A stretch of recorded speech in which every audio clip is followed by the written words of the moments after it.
提醒你啊，看好你老公，那年轻有为、帅气多金。我跟你说，这样的男的，你知道外边现在多少小姑娘盯着呢。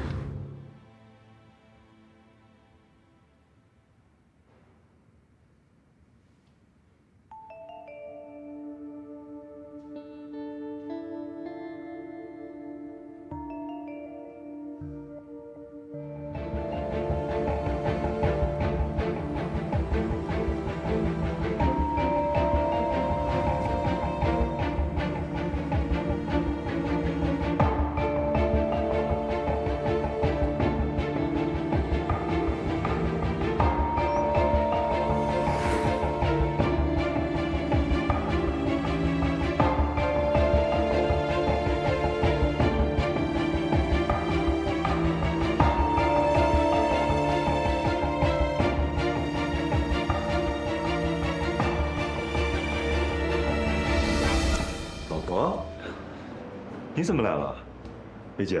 给你介绍一下，这位是我太太林双，这是我们公司的 CFO 薇姐。你好，你好，魏明和我家果果都很喜欢吃这家店的芝士蛋糕，我正好路过，带几块回去。你应该给我发个信息，下班我带过去不就完了？那不打扰，你们聊。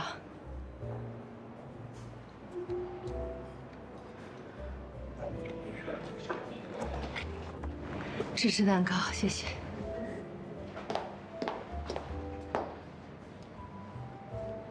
嫂子，你也来这家店吃饭啊？我买几块蛋糕。哦，推荐您尝尝他们家的咖啡，特别好喝。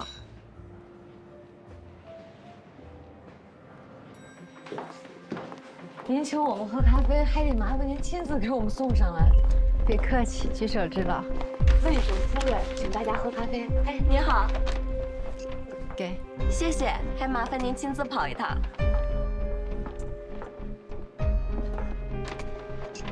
谢谢。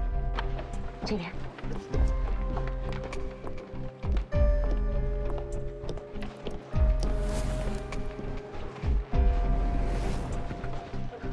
小伙伴们，魏总夫人请大家喝咖啡喽！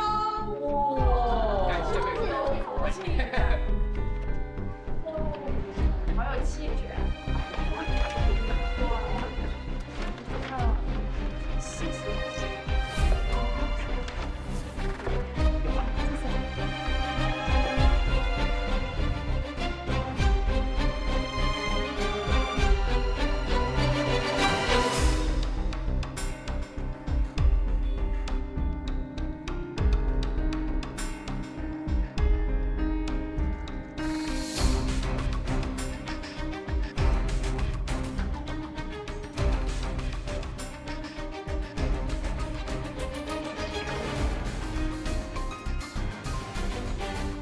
魏总，您夫人请的。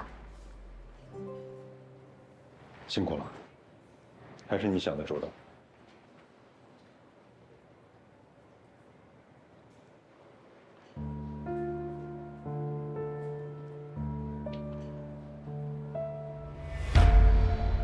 哦呦，某陈某啊，给你们10分钟喝咖啡的时间啊。谢谢魏总。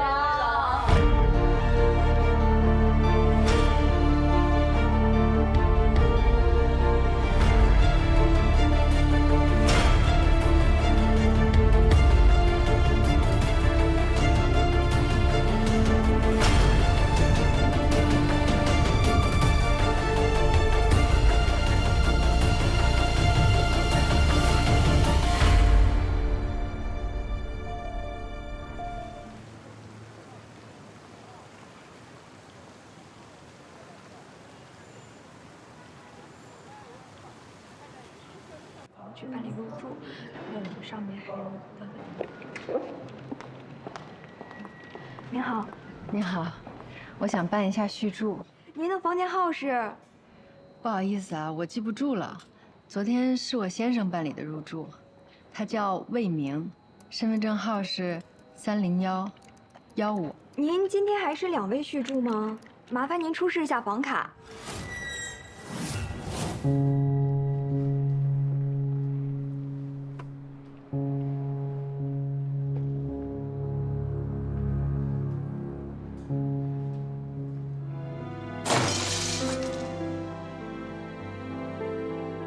以为，不管人生发生什么样的改变，只要一腔孤勇，拼尽全力，终究能寻得理想家园。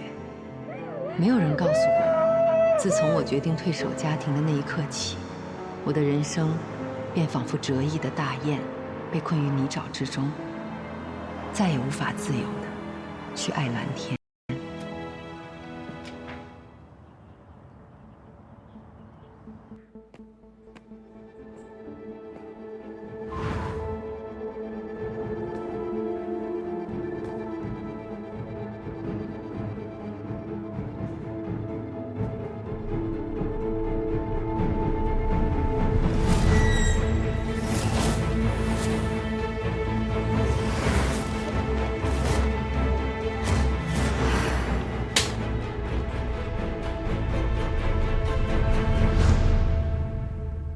您好，您好，您是第一次来吧？啊，要不我带你到处逛逛，给您介绍一下。这边请。大家放松一下，今天感觉怎么样？肩膀有没有舒服很多？你想干嘛呀？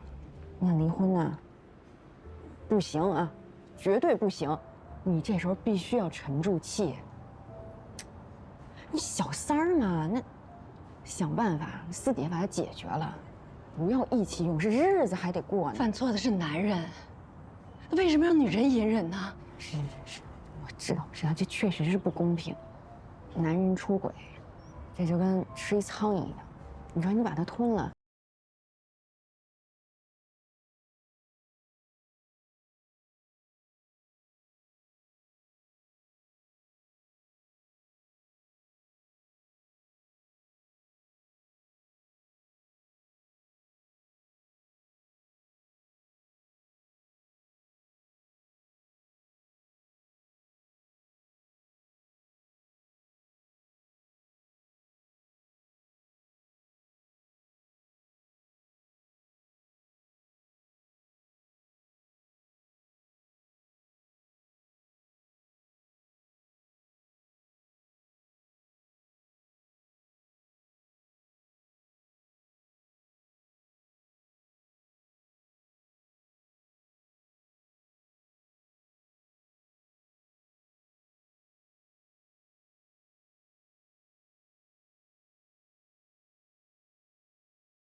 这个掉了，来，爸爸给你穿上。果果，我这是提给果果。看见你，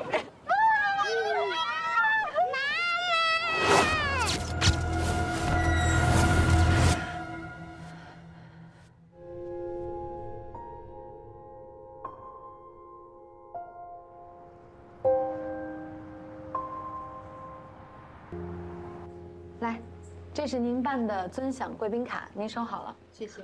哦，对了，还有本周的课，您现在就可以在公众号上自己先约一下了。您看一下，我们的课还是非常丰富的。上次那个会员他选的是什么课啊？哦，您说的是江喜是吧？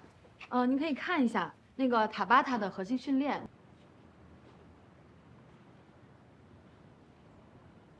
你在方舟上班啊？我刚才看你从方舟大厦那边出来。我在方舟产品部门工作。这么巧，我老公是魏明，我是他的妻子林双。哎，你好，您的快递。啊，哎，谢谢啊。哎，没事。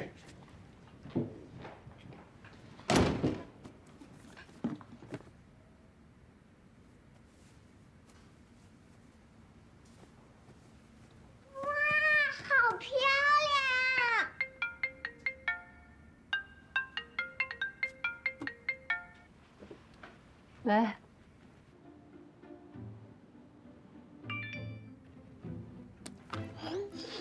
礼服还满意吗？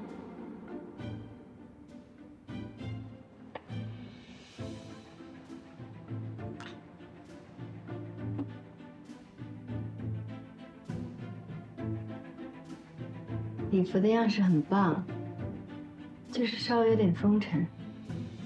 不过难为你了，因为毕竟你没什么参加这种场合的机会。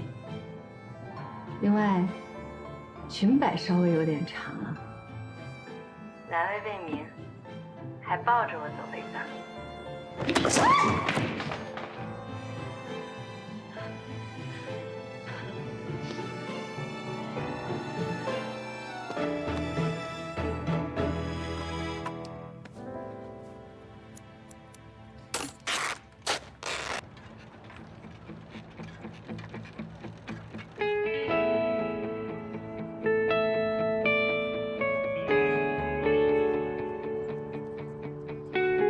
哎，你不是顾许吗？啊，顾总，哎，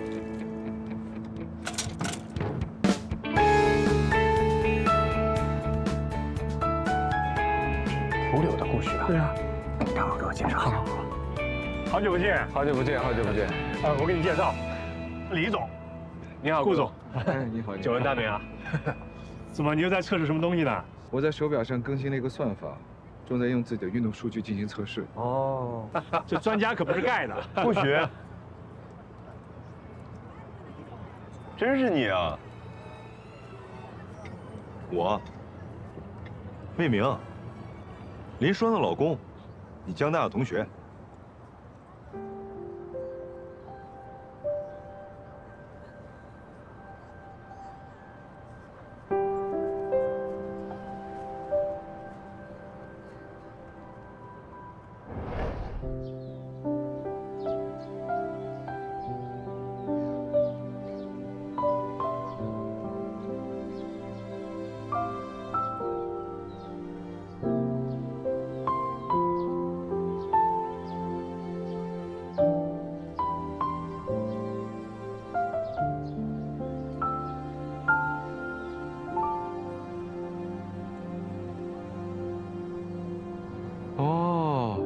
一起喝一杯吧。不了不了，我不太喝酒，测试还没做完呢，你们聊啊。哦，那改天约啊。哎，好。好。我曾经笃定地以为，我不会像绝大多数的家庭主妇一样，在西西弗斯式的付出中失去自我。蓦然回首，却惊觉自己早就失去了昔日的敏锐，日复一日地变得麻木。到底是从哪一天起，我开始弄丢了我自己？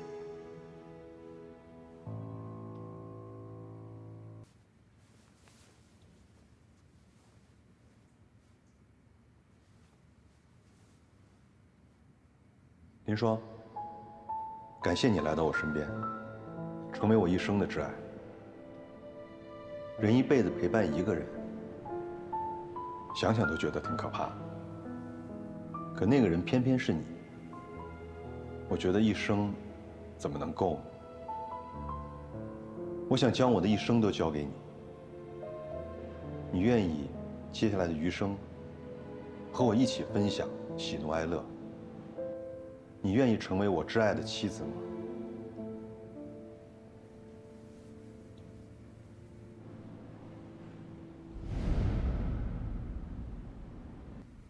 我不愿意。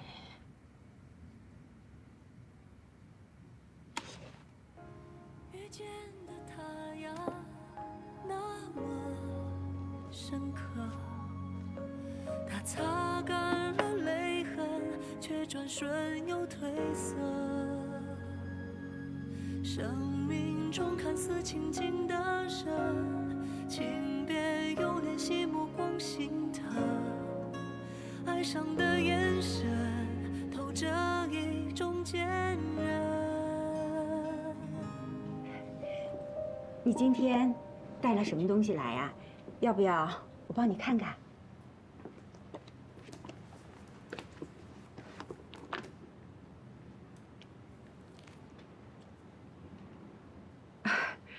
这个看起来也就40、50分，确实有点小。这目测看品质也应该不算好。那个时候刚毕业就结婚了，事业刚起步，没什么钱。这是你结婚戒指呀？婚姻都不要了，我还要戒指干什么？不如换点钱，唠个开心。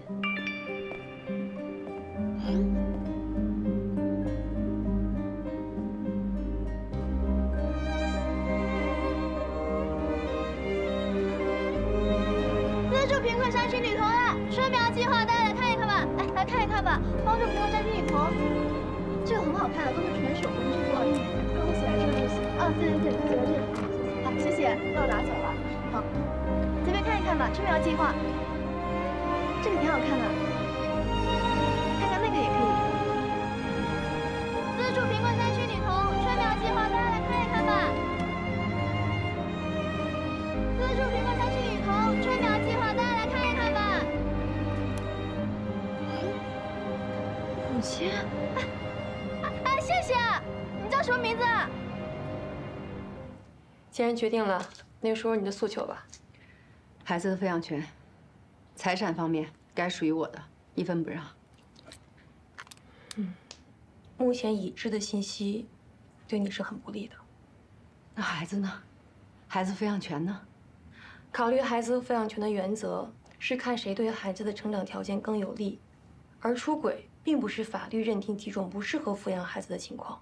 换句话说，如果魏明能够证明他可以给孩子提供更好的成长条件，也是有可能获得抚养权的。其实，现在根据你的情况，你已经有4、5年没有收入了，孩子判给男方的可能性不是没有。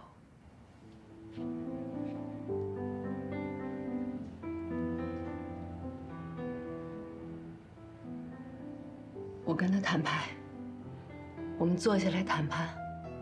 谈判是要看彼此手中都握着怎么样的牌。那我没有牌啊。那难道说他出轨，然后最后净身出户的是我？我知道这对你来说很难，但是也不是没有办法呀。所以这才是你今天来找我的意义嘛。我建议你先按兵不动。第一，利用这段时间去找一份工作，来证明你有足够的收入可以抚养孩子。第二，摸清楚你先生的财务状况，并尽可能保留相关的证据。第三，搜集他出轨和转移婚恋财产的证据，证明他才是婚姻破裂的过错方，这样可以在财产分割上占据优势。离婚是一场心理和技术的较量，你不要过分的惧怕对方，也千万不要小看自己。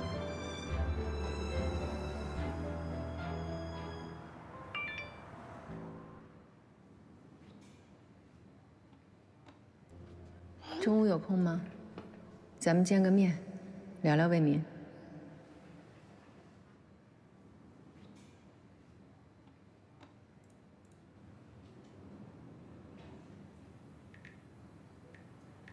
行，时间地点你定。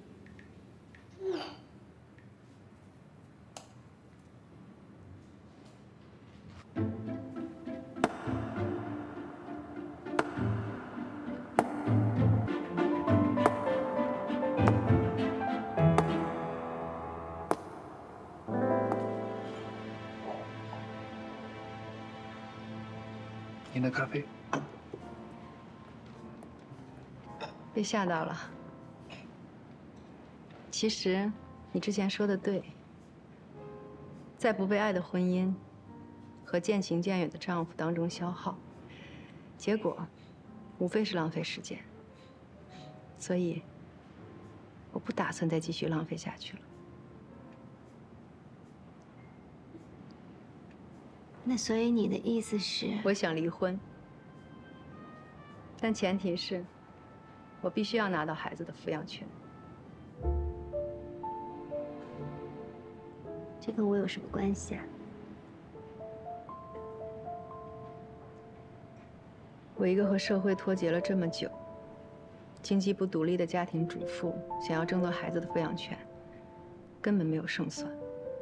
更何况，魏明已经留了后手，这些年陆陆续续的转移婚后财产。即便我拿到孩子的抚养权，我也没有办法维持孩子现有的生活水平。钱，我之前可以不计较，但现在为了孩子，我必须要计较。那你的意思是？我希望你可以和我一起，从魏明手里拿回本来就属于我的财产，帮我拿到离婚的主动权。你凭什么会以为我会跟你一起？咱们可以互惠互利。我拿到的每一分钱，都有你的一份。你到底想没想清楚我们两个的关系？我的目的是要让你出局。即便是我出局，你也入不了局。你不觉得你的离间计非常的荒谬吗？还有一点，你戴的手链、背的包，都是2手的。以我对魏明的了解，他最爱面子了。摆在明面上的东西，还不至于买旧的。关你什么事啊？江西，你缺钱，你别介意啊。我针对的人是魏明，不是你。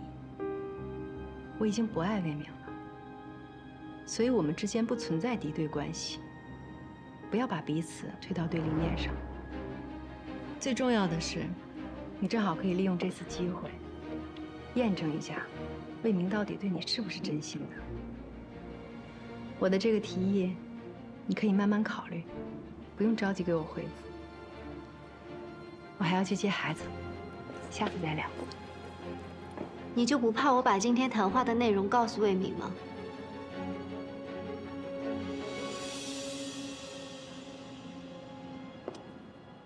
要是没有十足的把握，我也不可能来找你。咱们3个的关系总结起来很简单：魏明劈腿搞婚外情，你插足破坏我的婚姻，而我从头到尾就是一个受害者。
都看完了吧？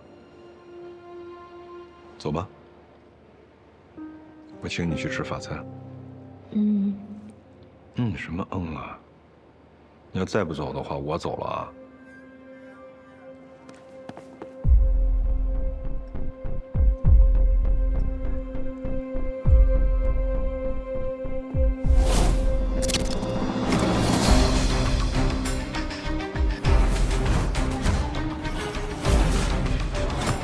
明，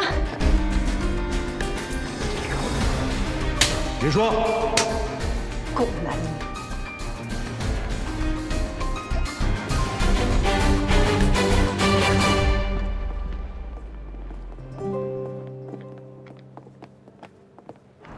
老婆，我现在知道我说什么你都不会相信我。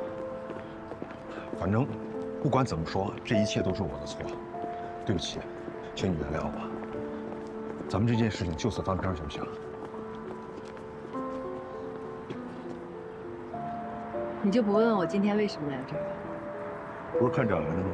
不是，隔壁有一个冰球俱乐部，有全江州最好的俄罗斯外教，我来看看。明白。这果果不是要学冰球吗？我把学费交给他，我挣钱不就给你和孩子们花了吗？转完了，回家吧。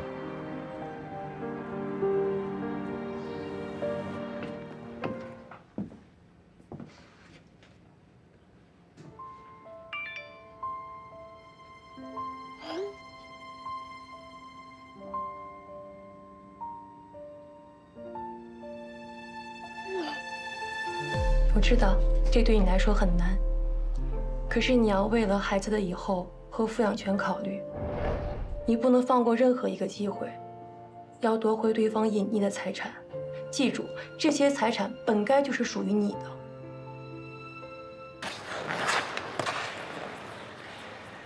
我第一次扇人巴掌，没什么经验，下手重了一点，抱歉啊。没关系，这点力道不算什么。这是答应给你的提成。行，那我们两个两清了。你想不想知道，魏明在我面前是怎么说你的？他就是我一个不太熟的朋友，之前跟我联系了好几次，我问他有什么事儿，他支支吾吾的就是不说。我来，我就想当面问他到底找我什么事儿。一来刚见面，主动就贴上来了，正巧就被你看到了。我没兴趣。这件事情，下不为例。以后，我不去找你的麻烦，你也别来找我的麻烦。我们各凭本事，互不相欠。话别说太满了。好吧，随你怎么说。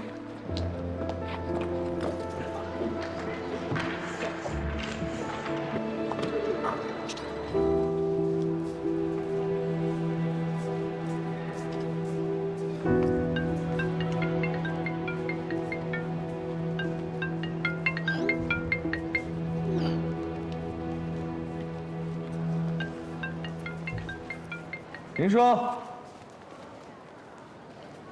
顾许，好巧啊！巧什么巧？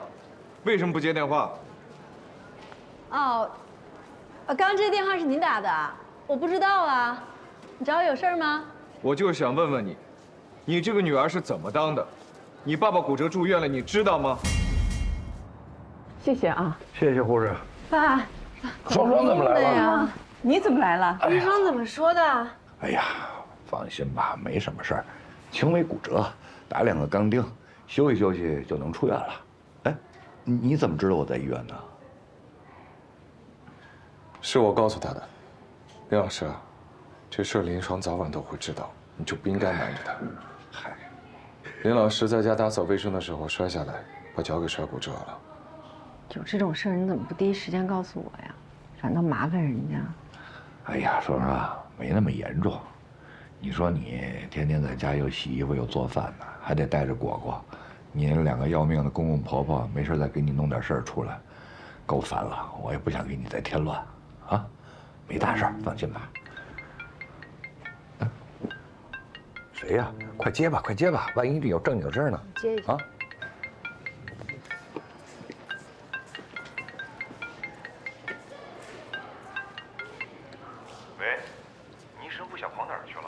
你爸一个人在医院做胃镜，你就把他扔下不管了，你这太不像话了吧？妈在电话那边都哭成泪人了，有你这么当儿媳妇的吗？喂，说话呀！我爸骨折住院了，我现在在住院部，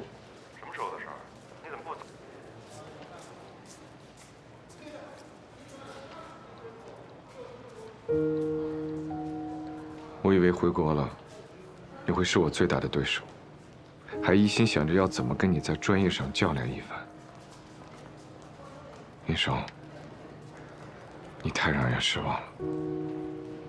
这些年，你究竟在干什么？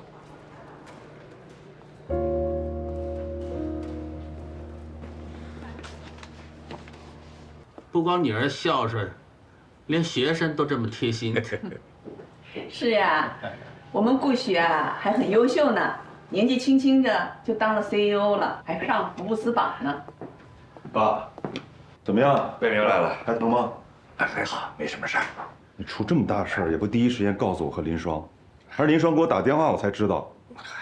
告诉你有用吗？林双还要照顾你的父母呢，能有时间吗？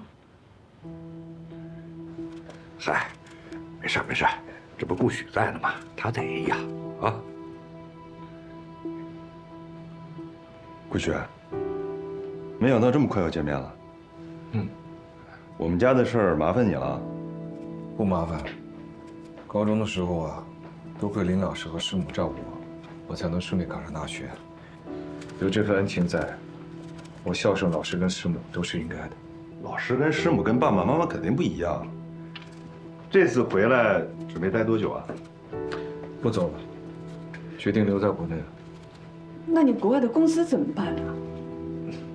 早就卖掉了，相信以后会有更好的发展。我已经实现财务自由了，不用再为钱操心了，只想做点自己喜欢做的事情。哎，这一点啊，我还是支持顾许的。这年轻人啊，就要做一番自己的事业出来，不能总向前看，是不是？林老师，哎，这么拿着方便点啊。这顾许怎么突然从国外回来了？混不下去了吧？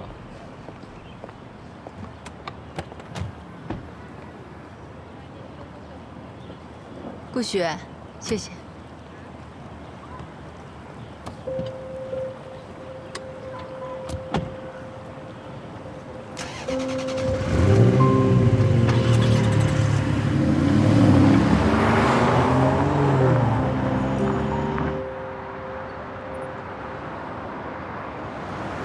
他在你就应该告诉我一声。告不告诉你有区别吗？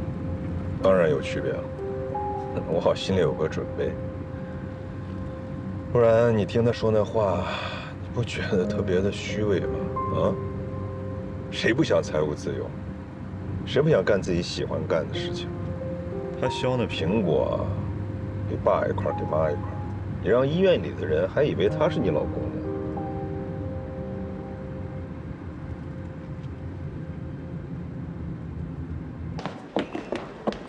果果，怎么了？嫂子，我看看吧。是痒痒吗？衣服？都说啊，这个和谐的家庭是成功事业的基石。魏总，有福气啊！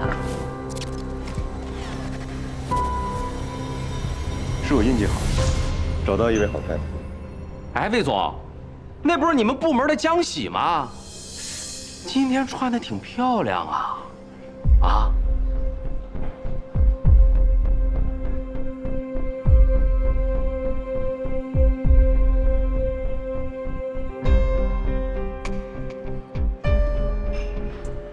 他也是你们部门的。对。他怎么现在才来呢？不知道，魏总已经提前知会他，让他别来了。都说了是家属团建，他怎么这么不识趣啊？是魏总不让他来的。魏总说江喜来了好，大家都是一个部门的同事，团建就应该一起嘛。一个部门的同事。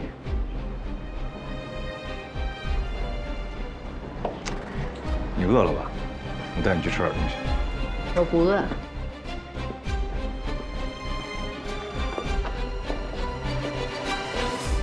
魏总太太，初次见面，请多关照。我喜欢别人叫我林双，你怎么称呼啊？我叫江喜，有的时候同事们也会叫我的英文名卡米莉亚。卡米莉亚。是山茶花的意思吧？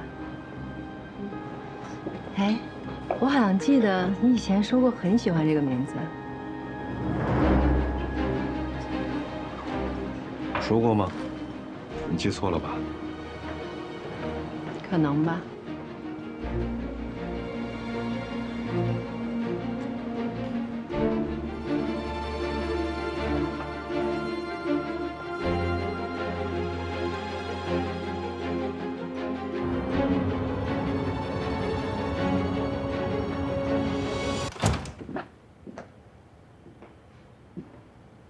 还没睡呢。果果睡了吧？去哪儿了？我出去了一下，解决点事情。解决你跟江喜的事情。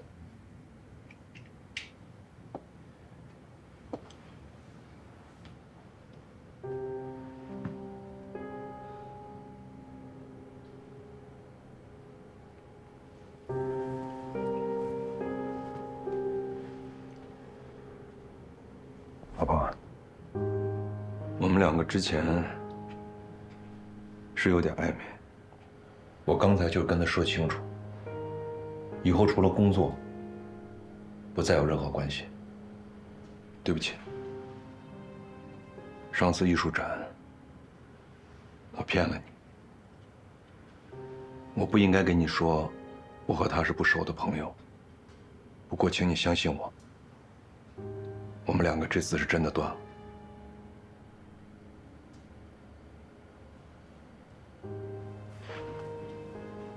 你的话我还能相信吗？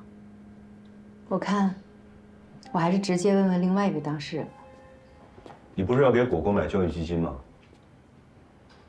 别墅没买成，我把那50万转给你。这么大方。为了果果，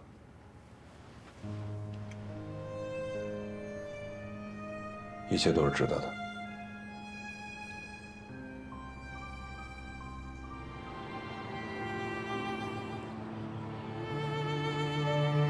哎呦，我想你啊！他做饭了吗？饿死了啊！能少了你吃的？哎，给你们买的水果记得吃啊！别放着放着又放坏。哎，以后别买东西来了，想吃我们自己会买的啊！哎，顾雪啊！哎，双双来了。哎，你来啦？哎，还不是你爸非要跟顾许下棋，这不刚下了2盘，就说累了，自己先去休息了，把人家撇在这儿。什么味儿啊？妈，你锅里做什么呢？变我的鱼。你会下棋吗？会啊。怎么称呼您？我叫小苹果。哦，我叫顾许。荣幸。你好。要不下一盘？该你啦。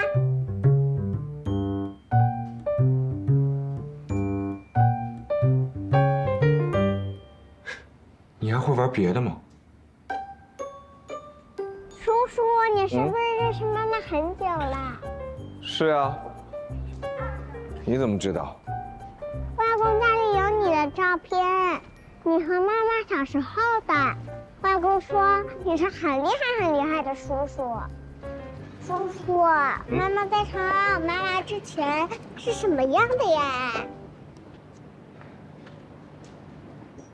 以前的林霜啊，固执又倔强，考试永远全班第1，体育文艺样样都行。你妈妈是我见过最优秀的人。比叔叔还优秀吗？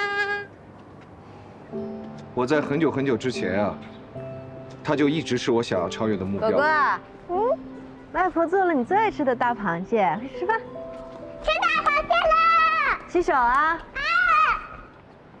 走啊，吃饭。小苹果自来熟吧？他心也大，你不用说那些违心的话都能开心的。你为什么觉得我说的是违心的话呢？从认识你开始，我就把你当做自己唯一的目标。以前的林霜，的确是我见过最优秀的人。是你让我见识到了什么是真正的天分。曾经的我，不管付出几倍的努力，都永远无法超越你。可惜啊，自从你感情用事放弃了事业，那个优秀的女生就消失了。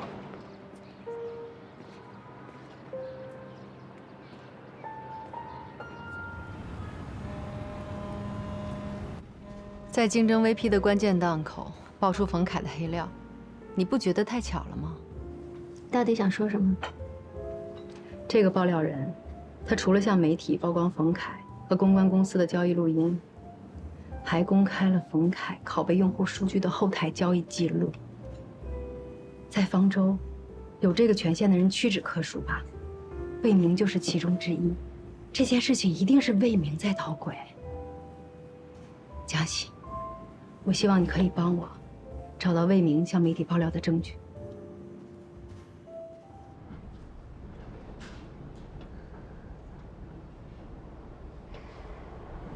我知道，这次合作跟以往不一样，你需要冒很大的风险。但是只要我抓住了魏明的这个把柄，我就有信心让他在离婚协议上签字。到时候我们俩的约定仍然有效。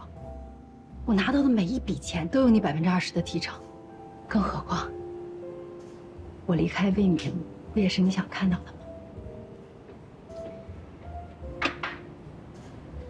我是想让你们两个离婚，但是你有没有想过后果？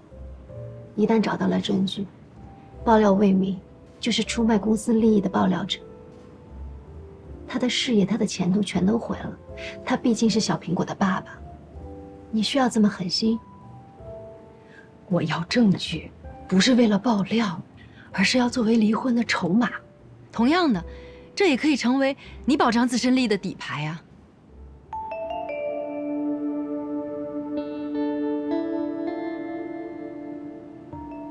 你说，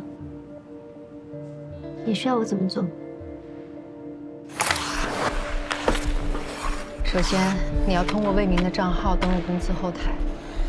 他设置密码有一个习惯，通常是他的名字缩写，然后加上某一个对他来说有意义的日子。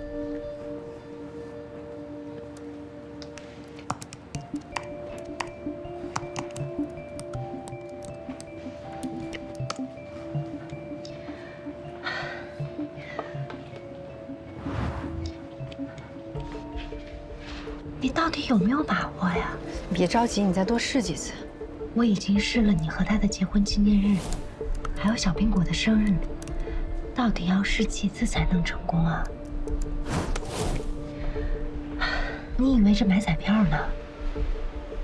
你试一下0927。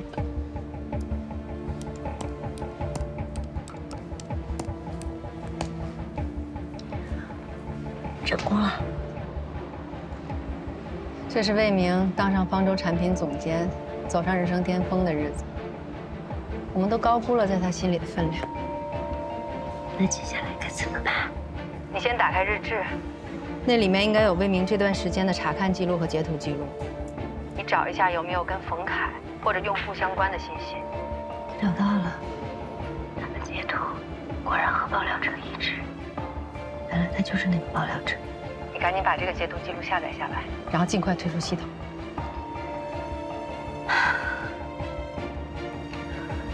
好的。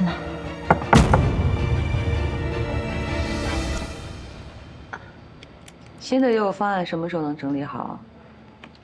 大家跟着你来来回回讨论这么久了，什么时候能有个结论？魏总还等着汇报呢。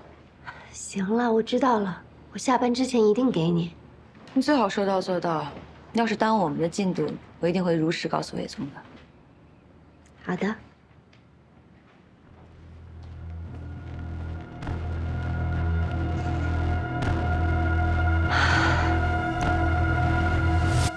妈妈，今天教练又夸我进步啦。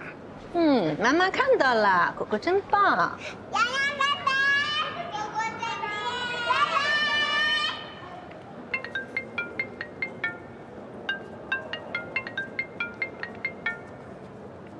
喂，喂，你好，请问是林双吗？我是啊，哪位？我是磐石的朱小晴，打电话是通知你已经通过了磐石研究院助理的初试，请于今天下午5点前来公司进行复试。我看到你落下的资料，虽然你不是应届毕业生，但是你非常有意愿和潜力，很符合我们磐石不拘一格对人才的筛选。于是我就把你的简历给了我们领导，也就是人事部的总监，这才给你争取到了一个机会。谢谢你，你帮了我一个忙，我也帮你一个忙，就算是报恩吧。哎，对了，这次面试新上任的 CEO 也在，要好好表现。会议室在那边。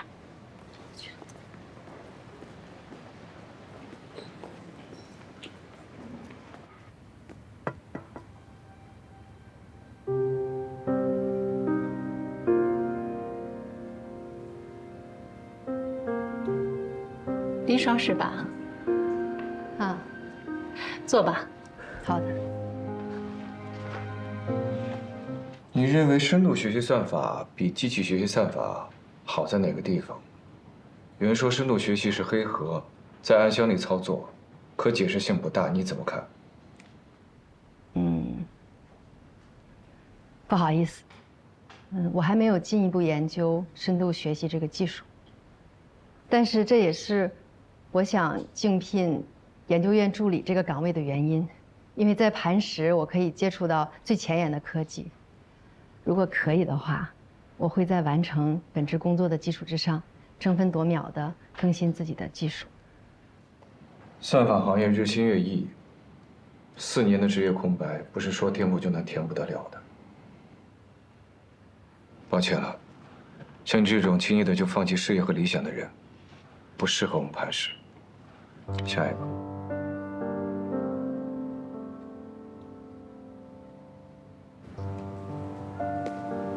还有啊，我最讨厌的就是那些拥有好的家庭、好的天分、好的机会，却不知道好好珍惜的人，而你，就是这种人。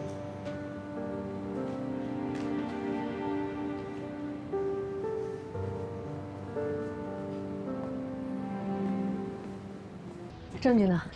毁了，毁了。证据我毁了，所有的后台数据我也清空了。你不要想利用我再对付魏明。昨天你跟魏明在一起呢。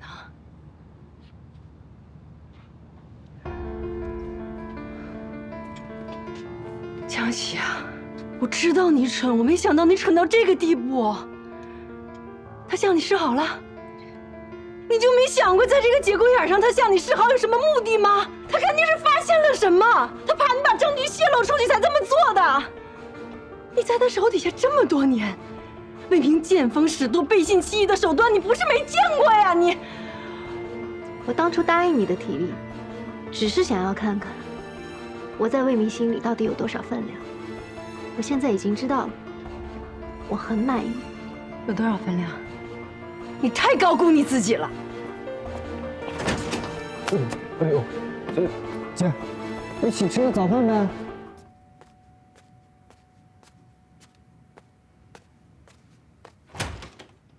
林女士吗？您的快递。好，谢谢啊。啊。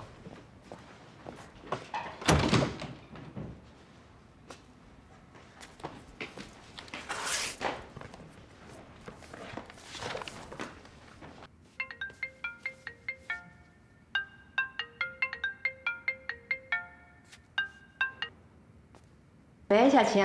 哎，林双，听课证收到了吧？我刚收到啊。是你寄的呀？是呀。哎，你听我讲啊，这磐石一线技术人员，他每周都有2天在江州大学进行公开授课，你呢就拿着这个听课证去旁听。课表我一会儿发你啊。小晴，我就帮了你个小忙，结果你帮我这么多，哎呀，我都不知道该怎么感谢你了。哎，这有什么好谢的？我就是觉得吧，咱们都是女人，而且大家都挺不容易的，能帮一点是一点。哎，对了，这次听课的机会非常重要，你可千万别错过啊！嗯，好，谢谢你啊。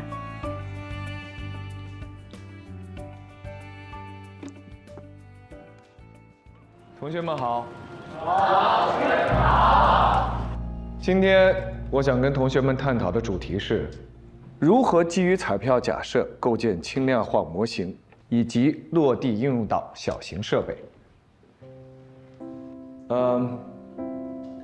比如平板、手机、手表、耳机等 IoT 设备，让这些小型设备也可以轻松的使用。那今天的课就到此为止了，谢谢大家。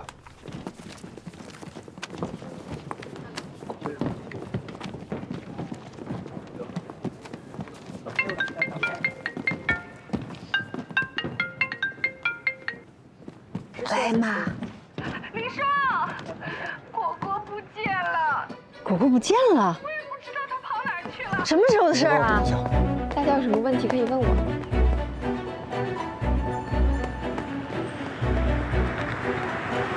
林爽，上车。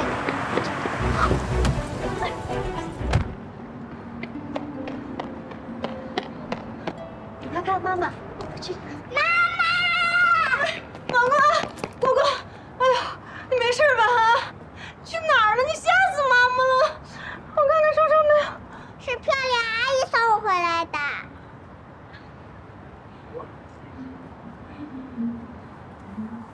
哦，我刚才看见小苹果一个人在公园门口，我就把她带过来了。谢谢你啊。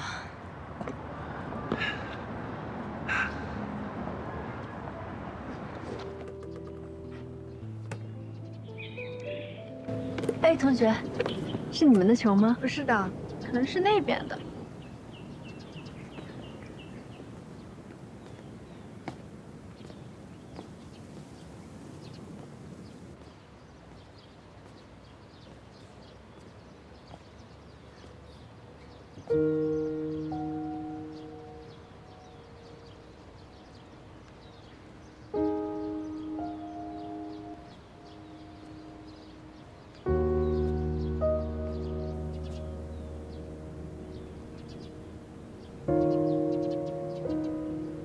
同学，你没事吧？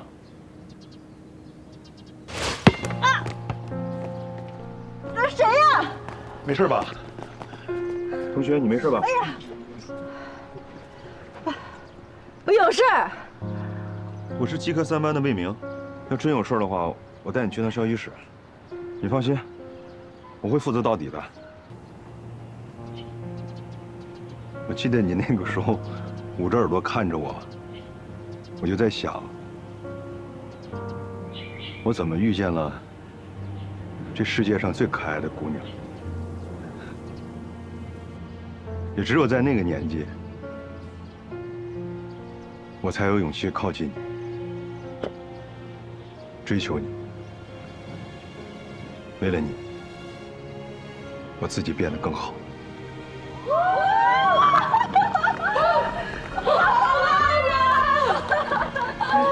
都来了。开了吗？嫂子，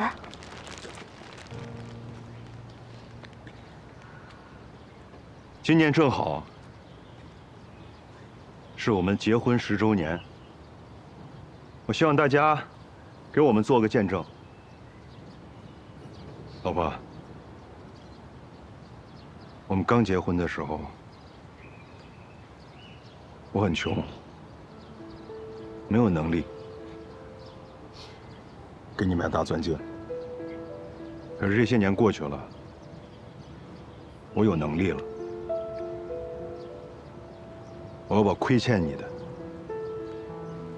统统给你补回来。老婆，我感谢你这10年来包容我的缺点，感谢你为了这个家默默的付出，感谢你把我变成这世界上最幸福的男人。10年是一个节点，也是一个起点，就像你说的一样，现在正好。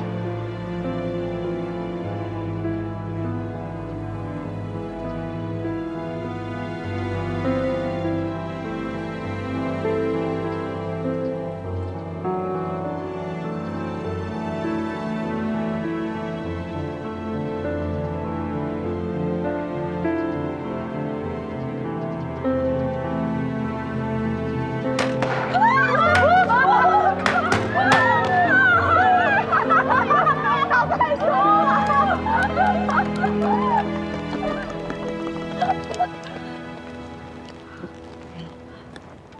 我一直想问你个事儿。10年前的那个篮球，是你设计的吧？主意到底行不行啊？行，砸，必须砸！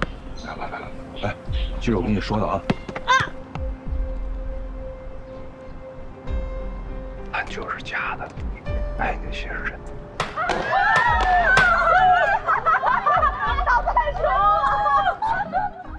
你笑什么？你有那么重要吗？这件事情，从头到尾，都是魏明自导自演的，我根本就不知道。如果我猜的没错的话，他应该是做贼心虚，生怕我因为上次团建的事情恨他，在他竞争 VP 的关键时刻节外生枝，所以才做了这么一出戏安抚人心。当然了，也在他的同事面前立立他好男人的人设。还有啊，要不是因为果果的抚养权，我根本就没有耐心陪他演戏。现在这种肮脏的生活，我1分钟都不想要。你不用在这拐着弯的奚落我。戴着大钻戒的是你，躺在魏明旁边秀恩爱的也是你，1分钟都不想过的生活，却是我求之不得的终点。你想过什么样的生活，我一点都不关心。但是你凭什么一副高高在上的模样？你清高的让我觉得你恶心。你什么时候才能清醒一点？你站住！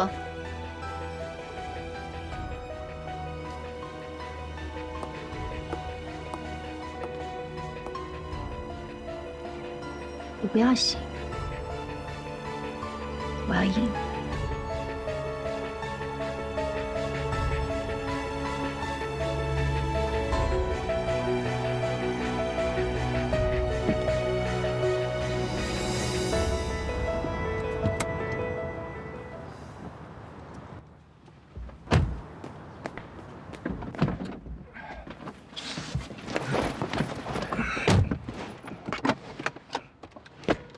你干嘛？接我车被堵在半路了，我赶时间，你顺路送我回趟磐石。麻烦了。不是你这人，谁规定顺路我就得送你回去啊？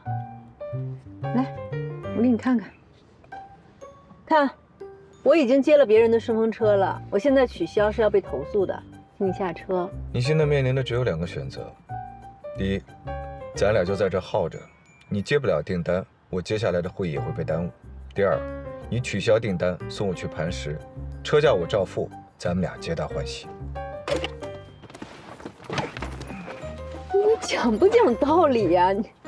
你下车。哎，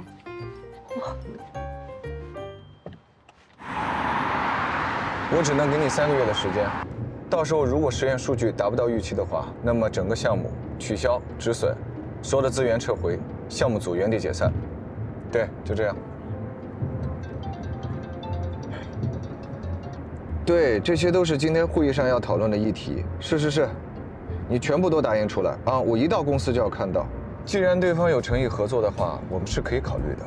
没有永远的敌人，在适当的时候，敌人也可以成为朋友的。哎，司机师傅，不好意思，麻烦你把空调开低一点啊，谢谢。司机师傅。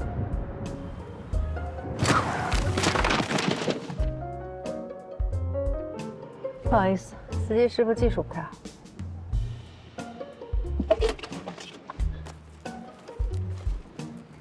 喂，哎，不好意思啊，我这司机是开战斗机出身的。对，司机里的战斗机。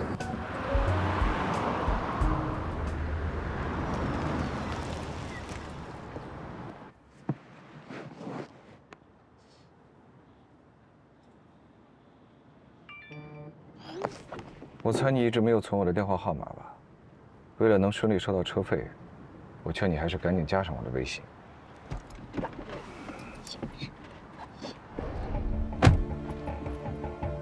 干嘛又回来了？最近业内有个传闻，说是方舟的市场部总监泄露用户数据的事情，是他们自己人捅出去的。这事情既然已经能传到我的耳朵里，想必方舟的人都已经知道了。此时应该正在排查内鬼呢。哦，你跟我说这个干什么？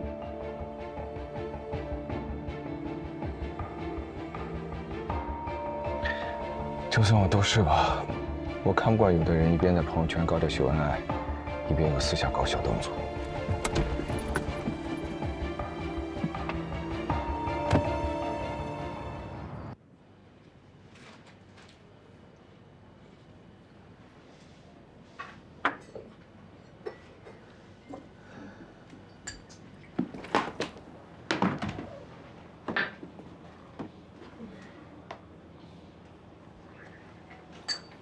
来杯水，谢谢。好的，请稍等。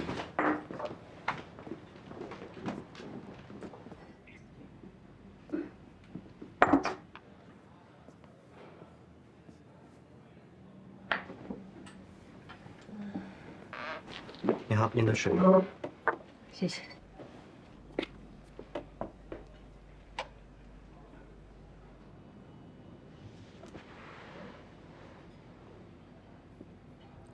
林霜，对不起，我应该早就听你的话。他是一个口蜜腹剑、为了目的不择手段的小人。这些全部都是假的。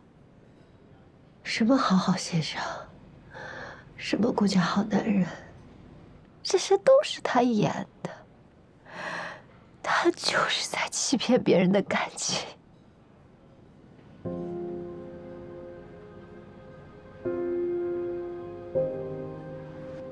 可是我没有证据，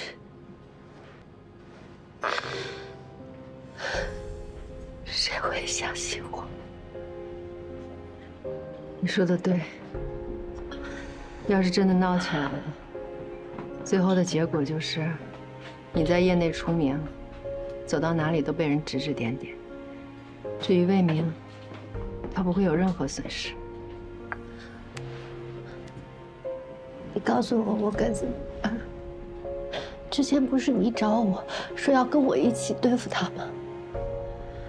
魏明一定会付出代价的，但不是现在，更不值得拿我们的人生来交换。早晚有一天，他会为自己的行为买单的。相信我，世界上没有捷径，无论爱情还是生活，只有靠自己，才能得到你想要的。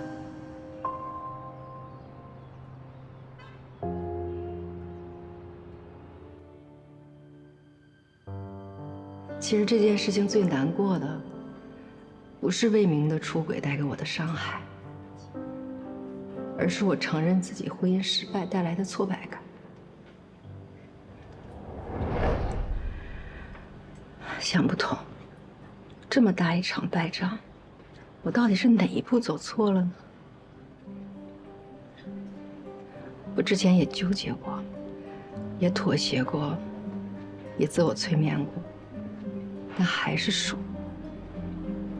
我一个连试卷都不愿意做错的人，婚姻的失败就像是一个大大的红叉，把我的人生全给否定。你别这么想，你离开那个人渣，以后你的生活一定都会顺顺利利的。你呢？打算怎么办？真像他们说的一样，拿安家3走人吗？我不走，要走也不是我走，我还要继续留在方舟，这是我努力争取的工作。再一来，我的家庭情况不允许我失业。放心吧，因为你的鼓励，我一定会振作的。你答应我的约定，也不要忘了。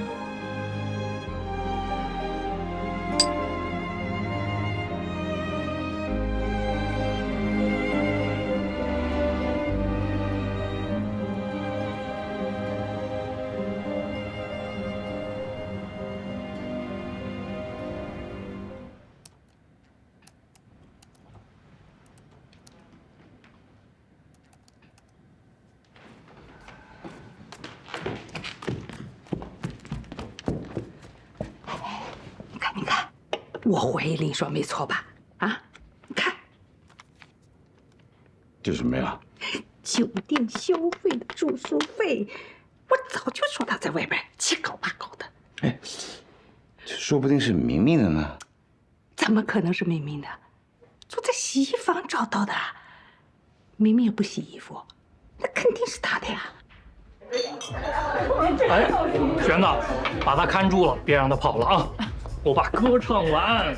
哎呀，全班的骄傲，给我喝一个吧。酒量不好。来，不喝看不起人啊。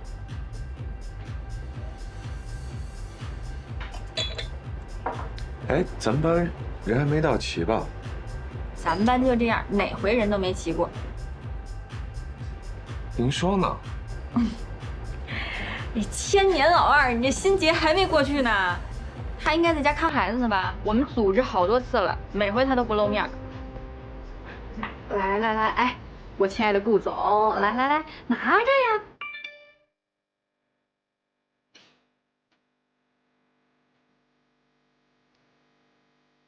同学聚会，你怎么没来？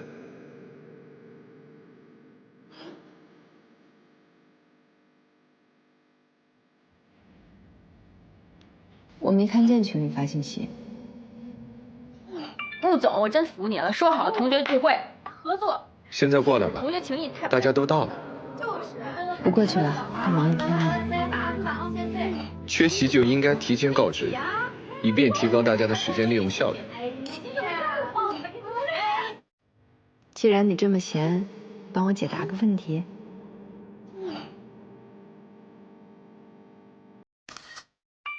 我们先过去跟那个聊一下呀，告诉他一声，咱们一起去。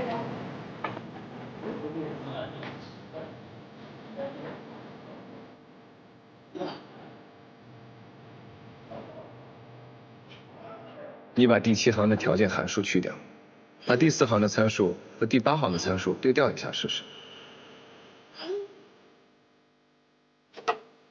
那再帮忙看看这个，谢谢。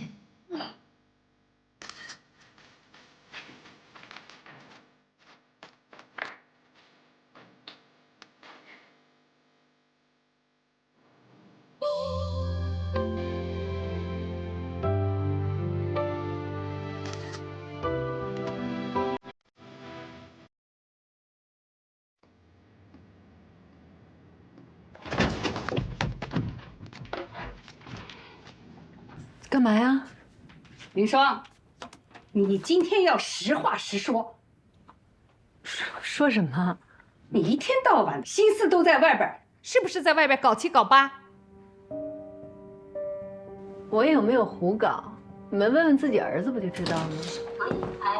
喏，你今天就当着我和你爸爸的面，把事情的来龙去脉都讲清楚。怎么了？哎呦，你来的正好，来的正好。你看一看，你看看，让你老婆说一说，这到底是怎么一回事？我们家呢，家风一向是清清白白、本本分分的啊。3000多元啊，3000多元的酒店消费，你消费了什么？哎妈，这小票是我的，这是我上次出差酒店的房费。这好像是本市的。那就是他们前台肯定搞错了，商务宴请的餐费和房费搞混了。方舟商务宴请什么时候标准这么高？重要的客户可以特殊申请。行了吧，回去吧。哦，我想起来了，这几天你确实是在外地出差的。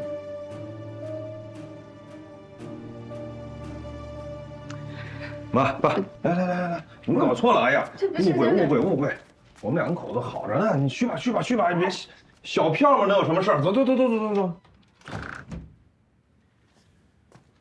哎，误会给我。误会在哪儿了？酒店嘛，业务那么多，来来回回的房费、餐费，他们肯定是财务搞混了。你说到财务，那个我今天去趟银行，你上次说那理财还真挺不错的。我觉得以后咱们家这些钱还得多听听你的建议。可以呀，正好，我有一个朋友是在银行做理财专员的，最近想做点业绩，让我帮帮忙。我看了，有几个产品挺合适的，利率不错。那正好，我年底的工资加上奖金，扣去咱们家的家用，拼拼凑凑的，差不多50吧。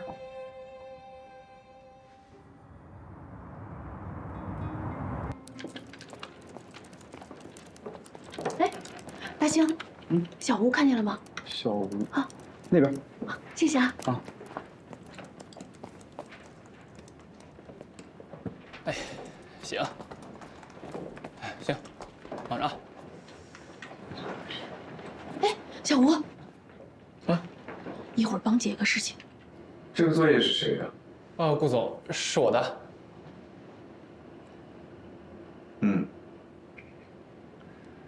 这份程序的鲁棒性不错，对异常处理考虑的较为周全，系统运行稳定程度高，但遗憾的是，通过率不够。在我们给你的预值下，通过率只达到了96.5%，现在市场上大多数的通过率已经达到了95%。这次优化训练，我对你们的期待是98%以上。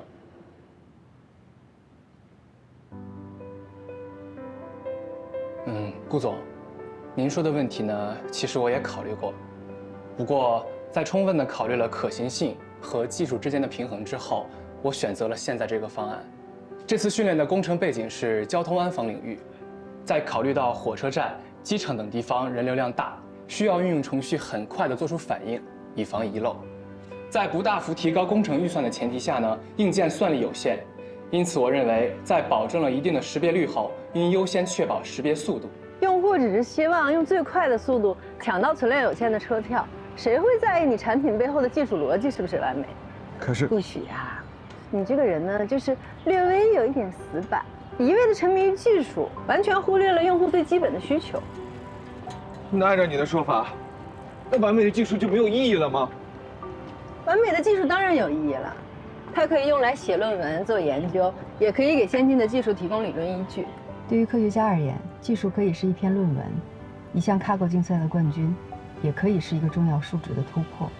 但对于商务策来说，技术最重要的就是实用。如果它无法融入行业，变成切切实实的产品，那么客户与合作伙伴就会拒绝买单。算法必须要考虑落地问题，企业从技术切入没问题，但必须要和应用场景很好的结合起来。空谈技术就像是闭门造车，肯定会失败。不能变现的技术未必不是好技术，但是我相信好的技术一定可以变现。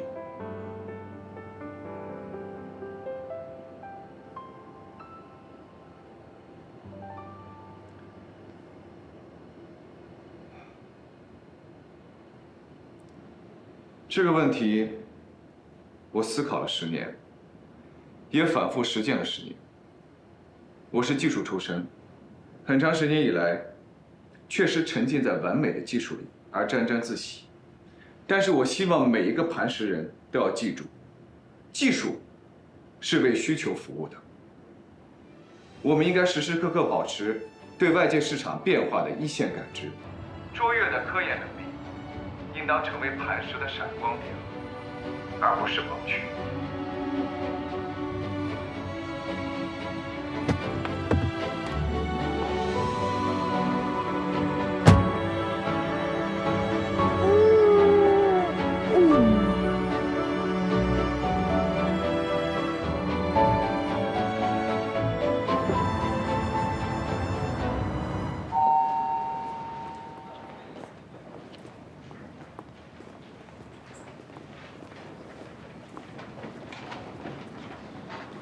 你好，我找魏明。您好，请问您怎么称呼？我叫顾许。走了，江姐姐，再见。江喜，魏总找你。江喜，干什么？魏总让你过去一趟。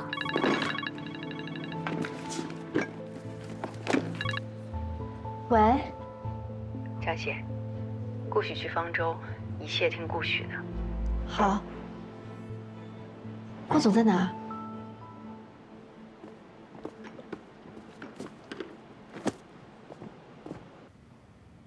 顾总，江喜是我一手培养起来的，业务能力非常强。我们产品部别的优点不敢比，论实干，我们肯定是当仁不让的。我们的技术部和你们已经对了很多次了，但是对项目的推进一点作用都没有。我们产品部一出手，立马就把你请到我们这儿来了。林总，客套寒暄的事情我真不擅长。这样，我这次过来呢，就是想要促成合作的。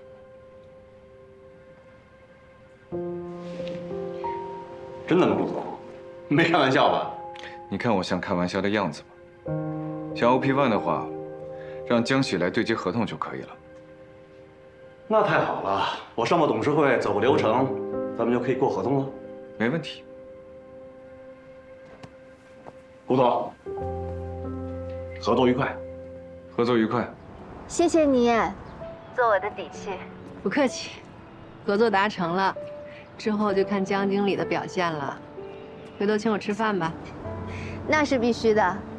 哎，说起来我也好奇，你是怎么搞定磐石，怎么搞定顾许的？我哪有那个本事啊！我现在正打算去谢谢你的救命恩人呢。哎，先不说了啊。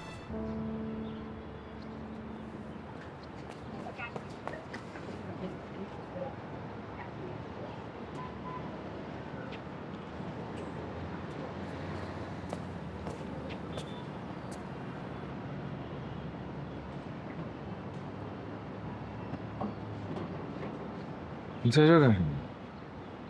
好巧，顾许。你来看我爸。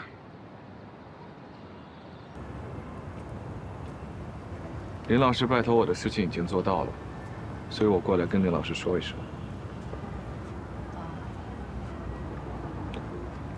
老师跟师母年纪都大了，尤其是林老师，刚从医院出来，又得忙里忙外买菜做饭，又得大人情说好话。以后这种事情，你就直接告诉我，别再麻烦他们了。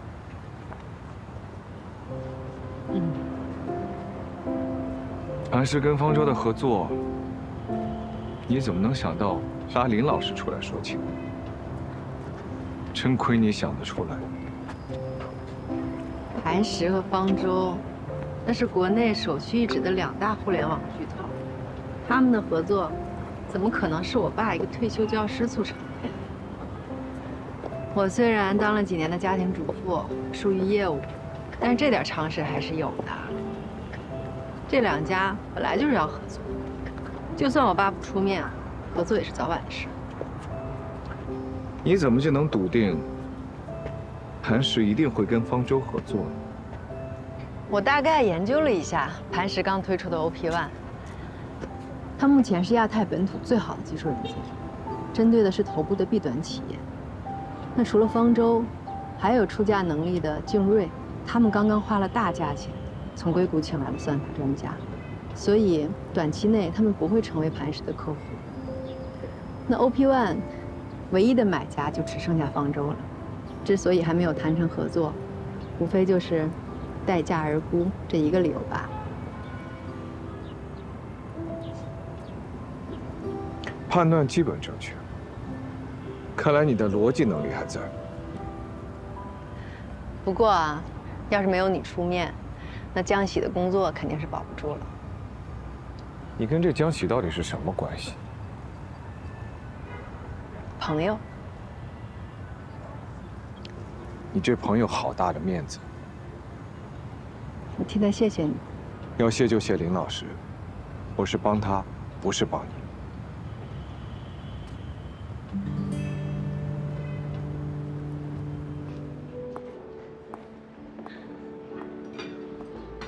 来敬薇姐吧，啊，薇姐，你茶代表。中间静一些。魏明太太吧，这魏总没告诉你时间吗？你来晚了，我们都在这儿聊了好一会儿了。不好意思啊，地方不熟，多绕了几圈，确实是来晚了。大家都到齐了吗？今天的计划呢是晚饭之前运动运动，不过不勉强大家，我自己先去换件衣服啊。什么情况？不就是吃饭吗？哪来的活动环节啊？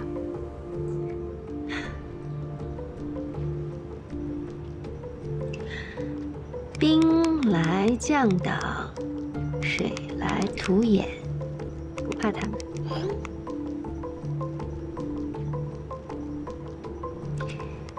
半个小时后到。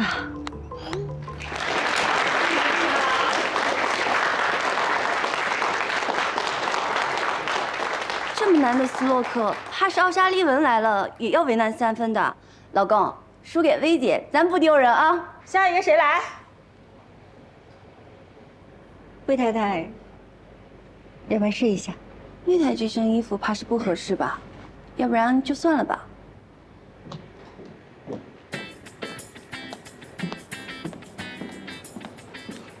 魏总，哎，怎么才来啊？我来给魏总太太送衣服的。哦，魏太太，魏总让我提醒你，出门别那么粗心，少带一件衣服都不知道。给。啊，知道了，谢谢啊。魏太，现在有衣服了，要不要跟魏姐打一局啊？好啊。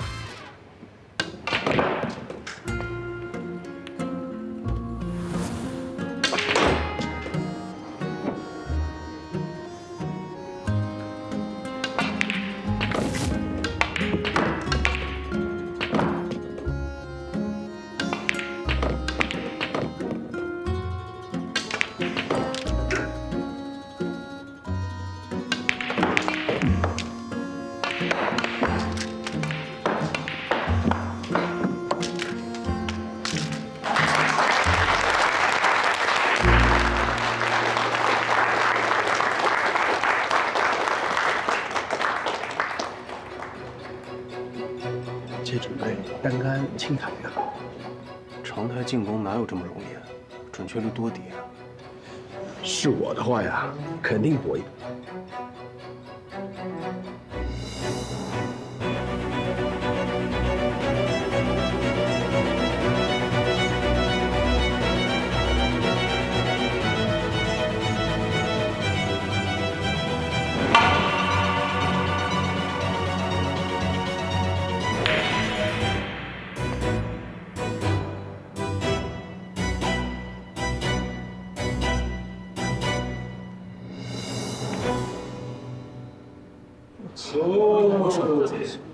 高手啊！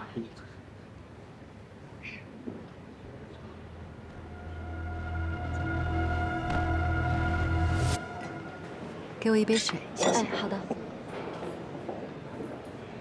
魏太太，菲姐，给你。你刚才真的好棒啊！您叫我林双就好了。你是在哪儿学的斯诺克？我是上学的时候参加过江大的斯诺克社团。你是江大的？是啊，我是你的学妹，比你小几届。这么巧啊！哦，当年在大学那会儿，谁教了你斯诺克呀？其实吧，我没正经学过，就是有一个同学，他没事就指导我几下。不过他的斯诺克是林丽教的。怎么了？不会吧，我也是林丽教的。这么说起来，咱俩是师出同门啊！小师妹。要不是你提前帮我排雷，还临时赶来救场，我现在应该已经社死了。其实这些人啊，不管是强势还是温顺，看的都是公司的职位还有利益关系。有了磐石这张牌，魏明升微批应该就是这1、2个月的事儿了。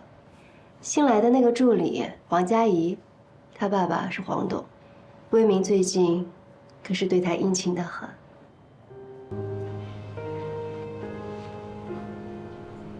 他想让黄董来当这个后盾。魏明的能力嘛，是有一些小天赋，但是论起对付女人，他可是天下第一。我看那个黄佳怡被家人保护得很好，一点鉴别男人的能力都没有。他已经着了魏明的道了。如果只是提携自己的女儿，那这份恩情黄董未必会记挂很久。但如果成为黄董的家人，那就不一样了。你说魏明要娶王佳怡？以我对魏明的了解，不是不可能。那这也太毁三观了吧！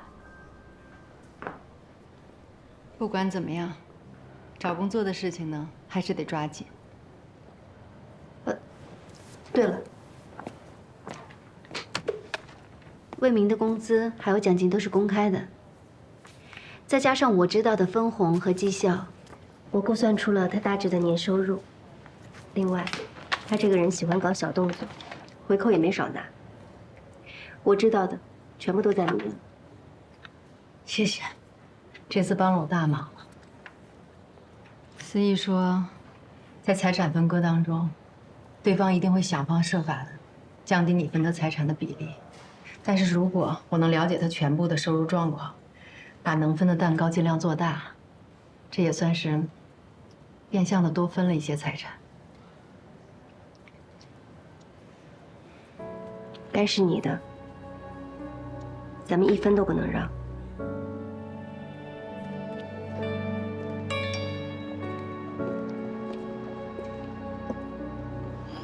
林双，磐石研究室又开始招聘了，你报名吗？当然。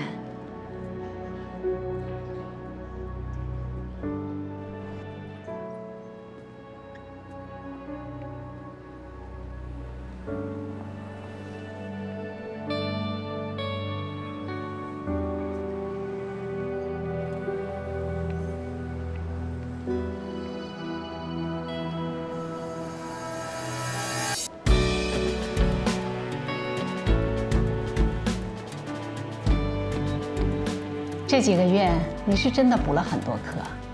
这么短的时间，除了 Python 语言的熟练掌握，还补上了之前深度学习推荐系统的短板，还研究了 Tyson RT， 实践项目也做了不少。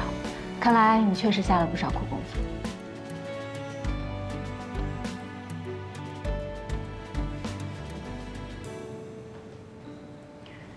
能够进入磐石研究室，对我来说非常重要。希望各位能再给我一次机会。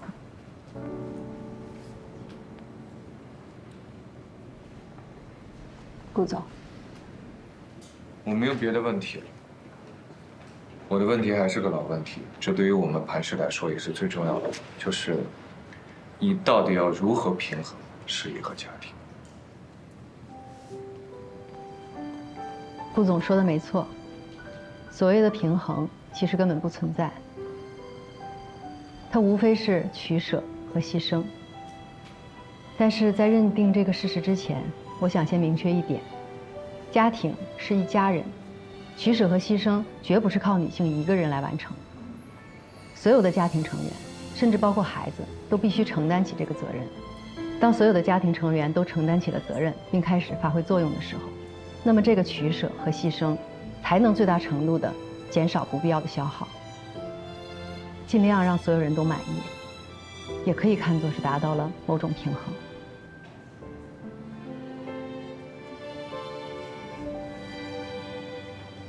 你刚刚这番话呢，说的很有道理，但是你表达的只是一种理想化的状态，恐怕执行起来是非常难的。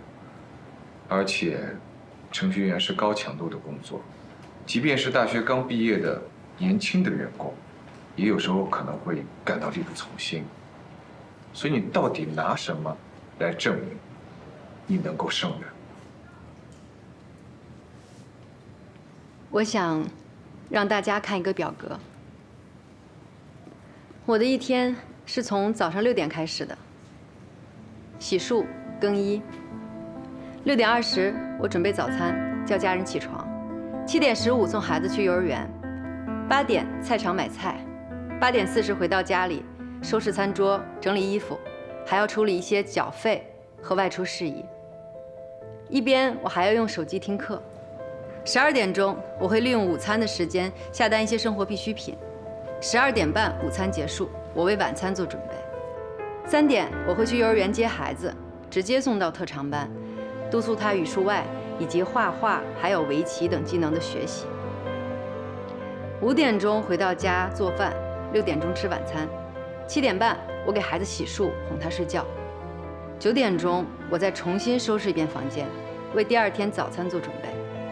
10点我可以继续学习2个小时，12点我自己洗漱睡觉。这只是我过去几年里最普普通通的一天。如果遇上老人、孩子生病，家里突然来亲戚，那这张表格还会复杂很多。另外，除了时间管理，几年的主妇生活也让我对于财务统计、家里人的心理疏导以及各方面的协调能力都有了很大的进步。我想，我的工作强度和复杂度，对比一个初级程序员的工作需求，应该是绰绰有余。你在之前的面试和笔试中分数排名是最高的，所以看得出啊，你的 Spark 以及机器学习方面的工程能力是非常的扎实的。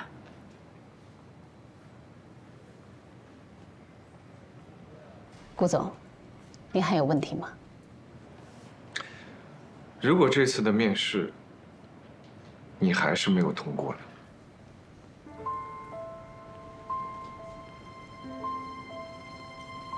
我一开始出来找工作，其实动机非常单纯，就是想赚点工资。选择做程序员也是因为老本行好上手。但在这几个月的跌跌撞撞里，我开始想起来，那个曾经在家庭主妇身份中过度自我认同而丢失的自己。所以，不管我能不能来磐石工作，我都笃定了会在寻找自我、实现自我的路上继续前行。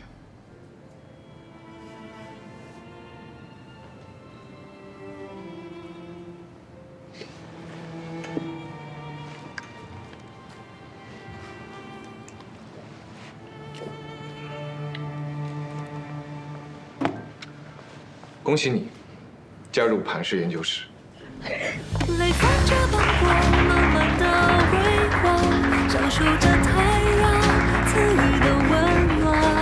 他沿着遗憾缓缓的落下，去拥抱脸上释然的笑啊。希望以后的每一天，我都能去发光，而不是被照亮。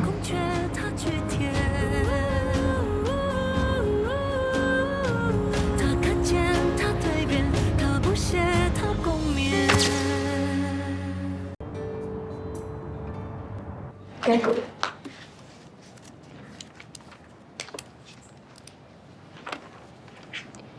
你签完字，我就是你正式的离婚代理律师了。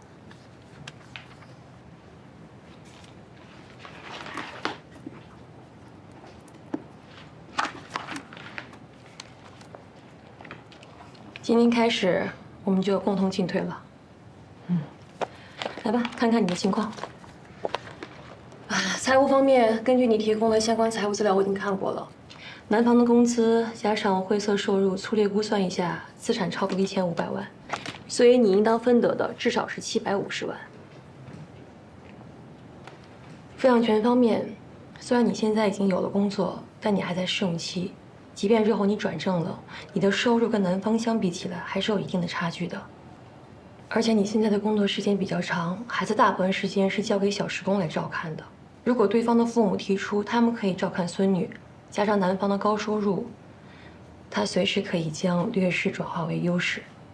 所以抚养权方面，我们并没有完全的把握。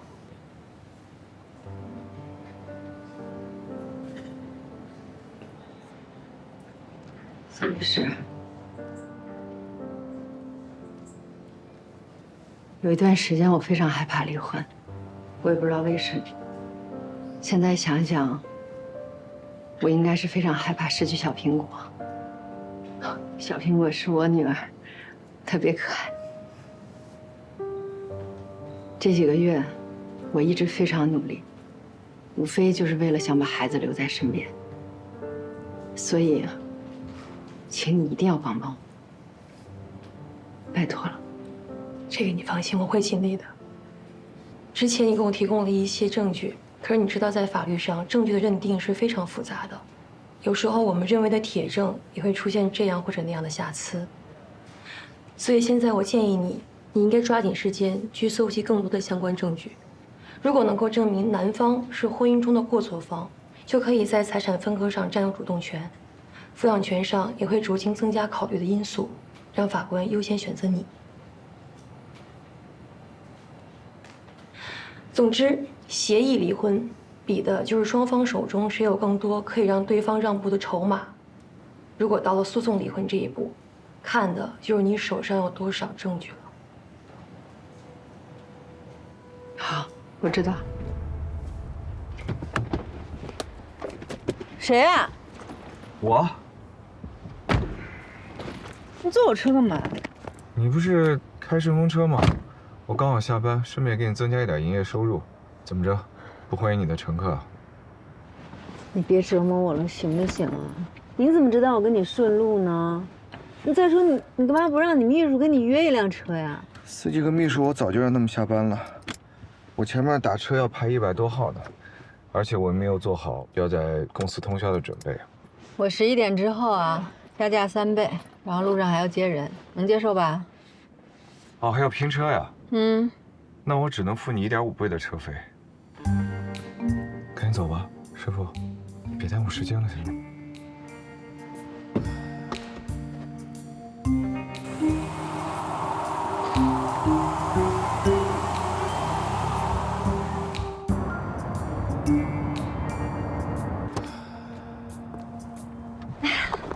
喏，送给果果的。你看，据说这个东西能升值，你可别当垃圾扔了啊！不会，干洗。哎，你今天晚上怎么那么晚下班呀？不会是那个变态 CEO 顾许为难你了吧？我跟你说，你如果有什么事情，一定要跟我说啊！说面对这种职场黑恶势力啊，你千万不能怂，他们就是喜欢那种吃软怕硬的人。一看你是软柿子，他们恨不得把你熬成那个柿子汤，你一定得硬气，他们就乖乖认怂了，知道吗？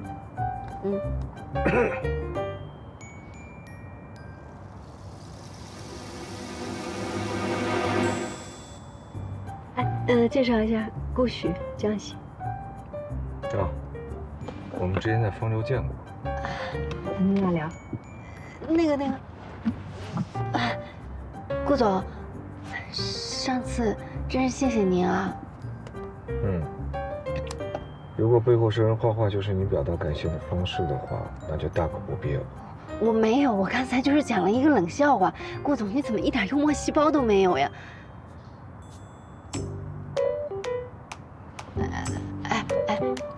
你们是不是在聊工作呀？是啊。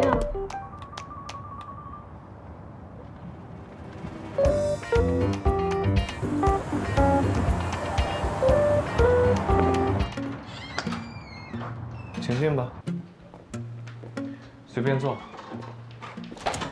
哇，天哪！喝什么？都行。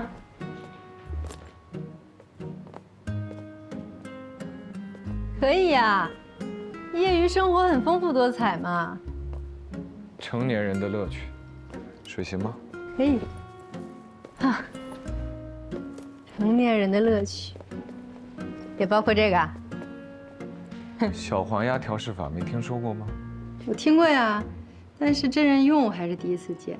就是在调试代码的时候，你要详细的向他解释每一行代码，这样代码中不完善的地方就会显现出来。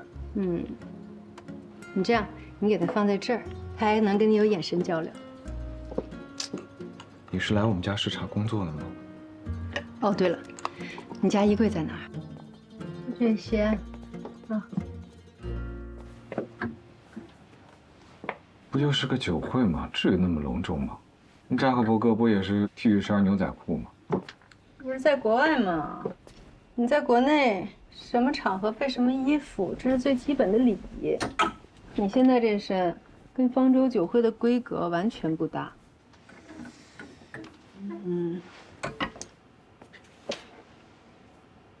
这总可以了吧？就是感觉好像还少点什么。顾总。好，稍等一下。玲玲，等到你。好，这样。应该是顾总来了。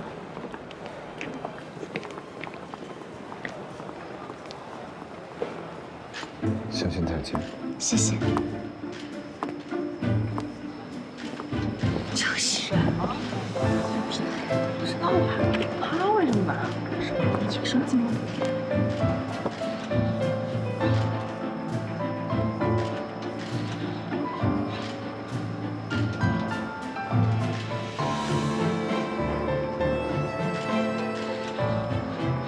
顾总，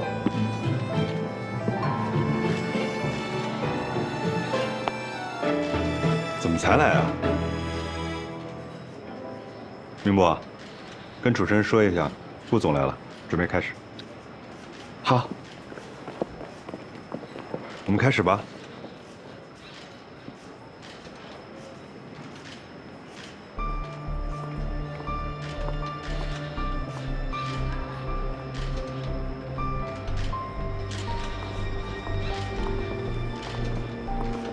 顾总、魏总，为了庆祝方舟和磐石的合作，请两位一起合个影吧。好啊。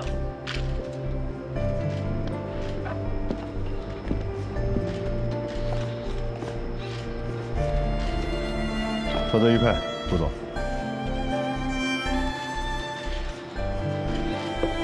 哎，江喜一起来了。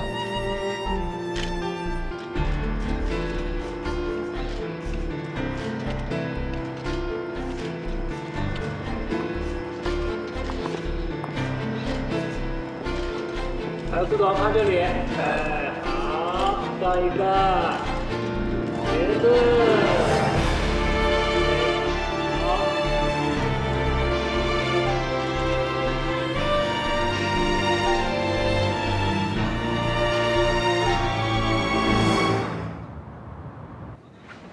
芬姐，今天的新闻我看了啊，你穿着这件礼服简直跟电影明星一模一样。芬姐的这件2手高定礼服没给你丢脸吧？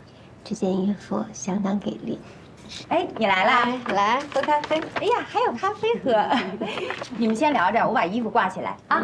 芬姐，谢谢了。哎，怎么样？第一次上头版头条，感觉如何？你快别笑了，跟你说个正事儿啊。魏明今天正式升任 VP 了，以后他在这个圈子可算是有头有脸的人物了。那恭喜他了。你别不当回事儿，他越往上爬，手里的资源就越多。你到时候想顺顺当当的跟他离婚，就没那么容易了。跟他做了这么多年，我连他有多少钱也是刚刚才知道。你呀，肯定是姿态清高。你觉得提钱特别俗气，要不是因为要分家，我估计你连他这辈子有多少钱你都不知道的。他现在是 VP， 加上提成、奖金，还有那些客户给他的回扣，他的年收入是相当的可观。这是我们的婚内财产，是我这些年牺牲自己的事业换来的，这也是我们协商一致、精细分工带来的共同成果。他赚的钱，每一分都有我的一半。反正呢，我还是那句话，该是你的，1分1毫咱们都不能让。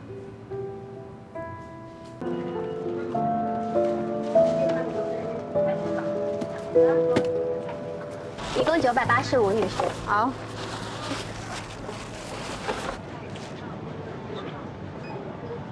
不好意思，您的卡好像用不了。不可能啊！你再试一次。还是不行。麻烦快一点行吗？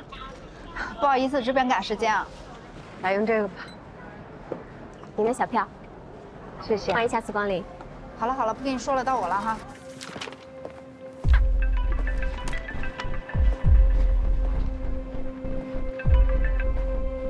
说。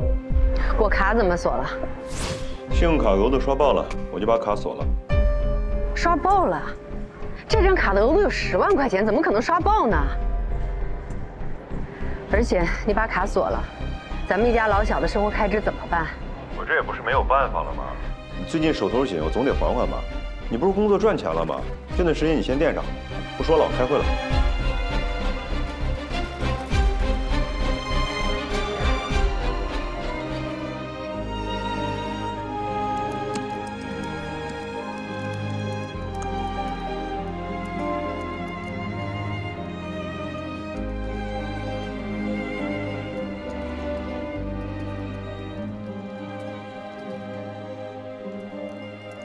我还以为你是为了要证明自己，大周末的加班加点工作，发愤图强，原来是为了干私活呀！老板，我发誓，我上班时间我绝对没有偷懒，而且平时我不在公司干私活的。但今天对方要的急，我下不为例。像这样的初级项目，刚毕业的大学生应该也能做吧？哎，不对啊，你以前不是最讨厌这种枯燥乏味又缺乏挑战的工作吗？但是这个人是会变的呀，我现在格局打开了，我也很奇怪，我突然对这种初级代码很感兴趣。等一下，一个小程序通常预算5万块钱，层层分包号到程序员手上也就是1万块钱。愿意花费精力从事这种毫无挑战又收益低下的工作，只有一种可能性。林生，你缺钱了。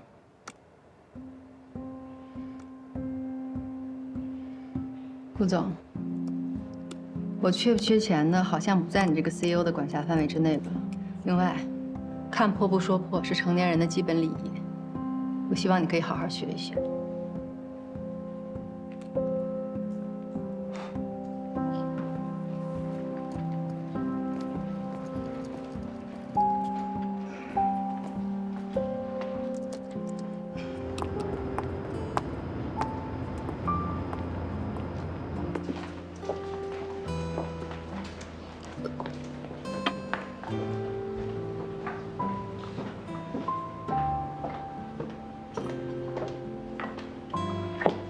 顾总，请坐。谢谢。一杯玛格丽塔，谢谢。好的。顾总今天找我来，不会为了是谈工作吧？我是想向你打听关于林双的事情。林双？自从这次我回国重新见到林双之后，总觉得她跟之前哪里不一样了，好像心里边藏了很多的烦恼和秘密。但是我知道，如果我问她的话，她一定不会告诉我的。所以你就来找我。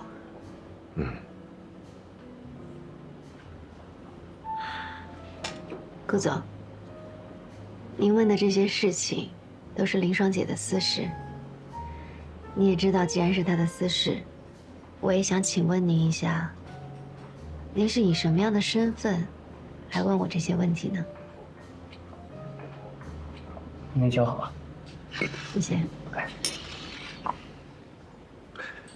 林双的朋友，一个一直关心他，永远会无条件帮助他的朋友。朋友，原来只是朋友而已啊！你知道我们两个是怎么认识的吗？你是魏明的下属，认识林双并不奇怪。是的，很长一段时间，林双并不知道我这个下属。我们两个第一次见面，看似是他主动约的我，实则是我精心策划的。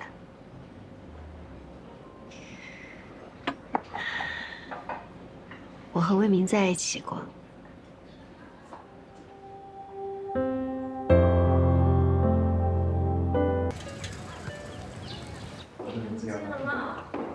幸会，幸会，幸会，幸会了。哎呦，哎呦，怎么这么热闹？吴教授您来了！哎呦，吴教授，好久不见，好久不见。哎，幸会，幸会，幸会，来了也不说一声，去门口迎接你们。哎，我们又不是没手没脚的，干嘛要你出去迎接呢？是。穆总可是我们机科学院当之无愧的毕业生代表啊，这在国外创业成功，又成了磐石的 CEO。我听说顾总在学校的时候啊，就非常优秀，一直是系里的精神。这消息不太准确。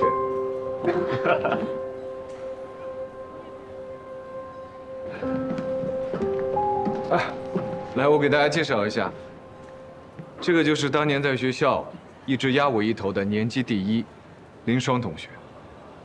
其实啊，当时我最看好的学生不是顾许，是林双，只可惜还没毕业就被那个隔壁班那个吊车尾的男生给拐走了。哎，林双，后来你甩了他没有啊？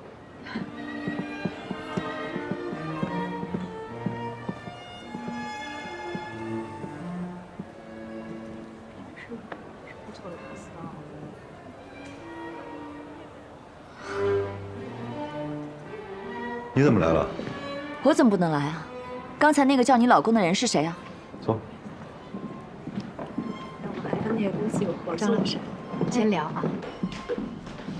哎，魏总，这是嫂子吧？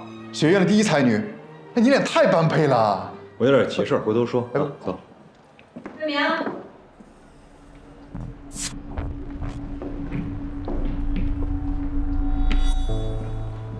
上哪儿去了？找你半天。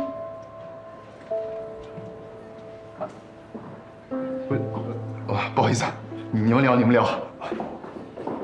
你来，正，给你介绍一下，我们方舟的新员工黄佳怡。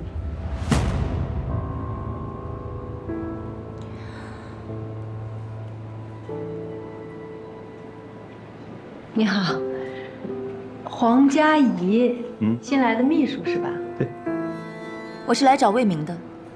公司有点急事，佳怡来通知我，我得先走，走吧。再着急也得分场合啊，今天什么日子？还有啊，佳怡，魏明毕竟是你的上司，你这么直呼他的大名不合适吧？没关系，我们部门不讲究这些。知道的事你不讲究，不知道的，还以为你俩有什么呢。一个大男人不要脸无所谓，人家可是小姑娘呢，还是黄董的女儿，对吧？人家不能不要脸。佳怡，你先回公司，我这边结束了就回去。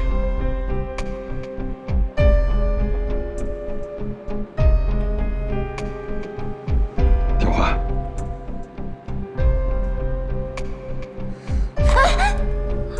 怎么了？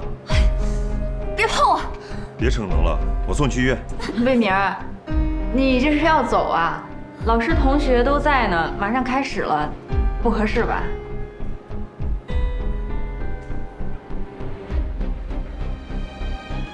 林双，你跟同学们说一声，我送同事去医院。啊，说声啊，走。慢点。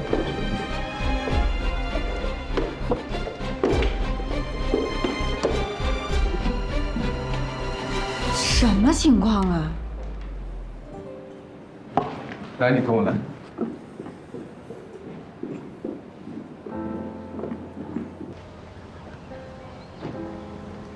谢谢。现在冷静了吗？没事儿。你知道，在婚姻关系中最荒谬的是什么？就是做错事情的明明是出轨的那一方，但是被出轨的那一方却被贴上失败者的标签，被迫接受他人的同情。我不会说什么别人的话不重要之类的话，我只是想告诉你，我所认识的林双，不需要将自己和任何男人绑定，也不需要林双之外的任何身份，因为他已经足够耀眼。如果不喜欢被同情的话，那么就请振作起来，让大家见识见识，身为强者的林双是什么样子。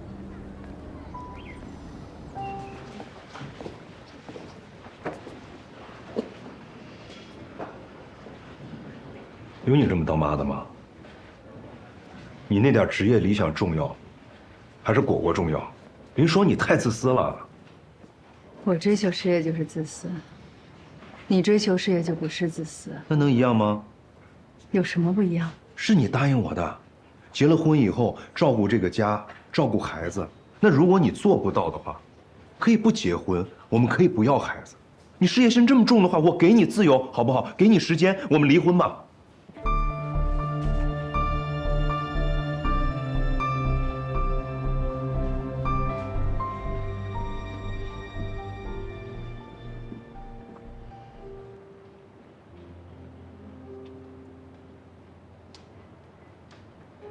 目前，我当事人魏先生和林女士名下属于你们夫妻的共同财产是200万。基于法规和道义，我们顾念林女士照顾家庭多年，同意将共同财产的50%，也就是100万，作为对林女士离婚的补偿。为了给孩子提供更好的教育资源，孩子的抚养权也理应由我的当事人所有。您可以尽早的在离婚协议书上签字，也可以尽快的拿到补偿的费用。不应该吧？据我所知，魏先生8年前入职方舟，事业一帆风顺，3年前更荣升产品部总监，拿着P10的薪水，最近又当了 VP。这么多年下来，200万，有点说不过去吧？魏先生上有老下有小，还有一位全职太太，他是这个家唯一的劳动力，他一个人养活了一大家子人。虽然收入不少，也经不起开销大。如果你们对魏先生的存款有疑义，不嫌麻烦，可以亲自去调查取证。好，那我们再算一算。这有一些文件，这一份是最近1年来魏先生大额频繁取现的银行流水，这一份是你以给老人买房为名转给你母亲张金凤的转账记录。这一份是以你父亲魏国强的名义在4S店的消费记录，以及交通违章记录，跟方舟国际大厦地下停车场的记录。这些证据都可以证明这辆车实际使用人是你本人。哦，这还有一份，是您在海外购置房产的转账记录以及房屋详情。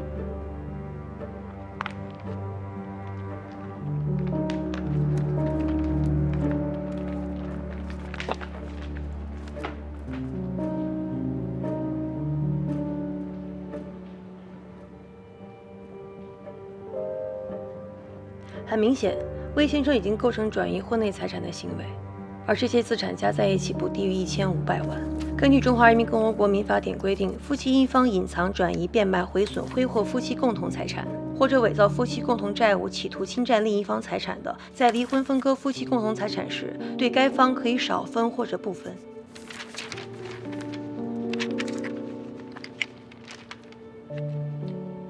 林双，你是什么时候变得心机这么重啊？你不觉得这话特别可笑吗？你算计我就可以，我维护自己利益就成心机重了。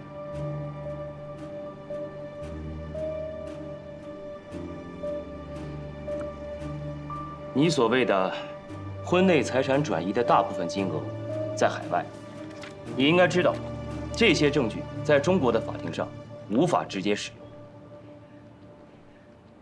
我们已经将海外的证据在大使馆公证认证，这些已经成理成册的文件，如果有需要，我们可以随时提交。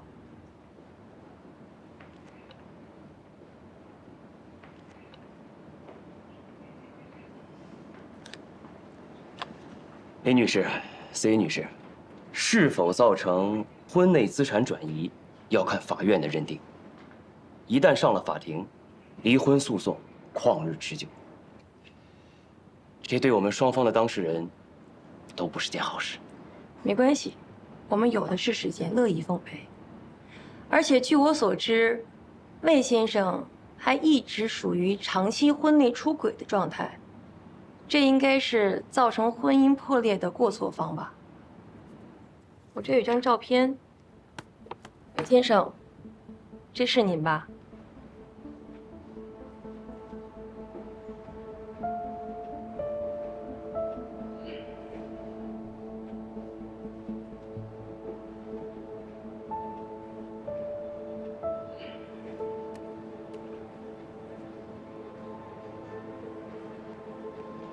我们对这张照片的真假存在疑虑。这张照片明显是错位，你们这是在污蔑。就这张照片到了法庭上，不可能成为证据。能不能成为证据，上了法庭就知道了。你要是心里没鬼的话，大可以试试。我当事人的诉求很简单，分到全部财产的60%，也就是900万，以及小苹果的抚养权归我李女士所有。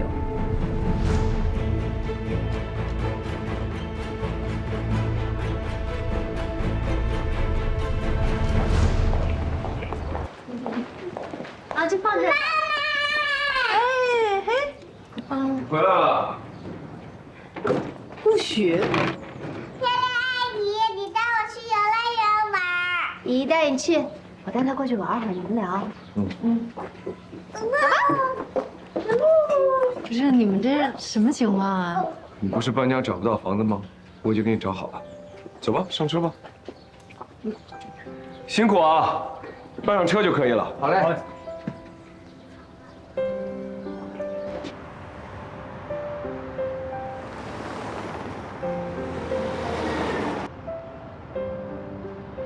这个老洋房是我回国以后买来投资用的，所以一直空置着。这边有个200多平的花园，啊，花里有个秋千，孩子可以玩。那边是个车库，这些家具家电啊都已经配好了。你看你还缺什么？告诉我，我再来买给你。哎，这房子的位置是真不错，将来你上班还有小苹果上学都很方便。比江海给你找那个房子好1万倍。我上楼看一下。小心点啊。因祸得福啊。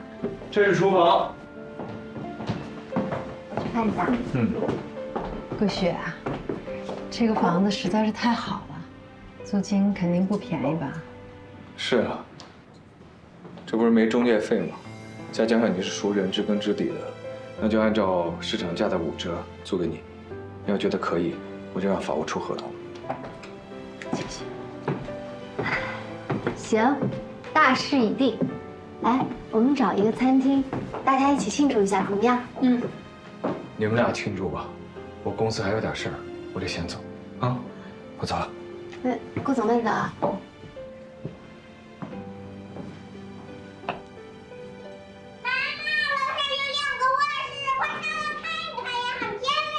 来啦！大家可能都知道了，由于 OP1 无法延期交付，方舟又要求解除合同，所以我们和方舟即将终止合作。按照合同要求，我们还需要承担一笔违约金，整个项目严重亏损，属于重大交付事故。这个责任在于 OP1 小组的全体成员。OP1 小组，OP1 出了问题。我们小组难辞其咎，对于给公司造成的巨大损失，我们深表歉意。但我是 OP1 的领头人，作为组长，是我没能及时沟通解决问题，才造成了今天这个无法挽回的局面。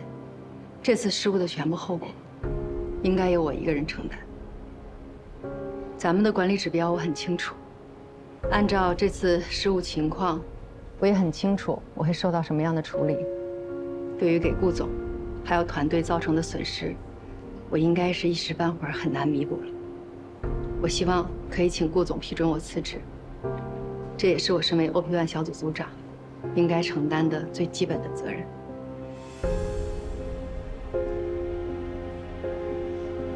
你和爱情汇总一下材料，董事会那边需要一个交代，其他的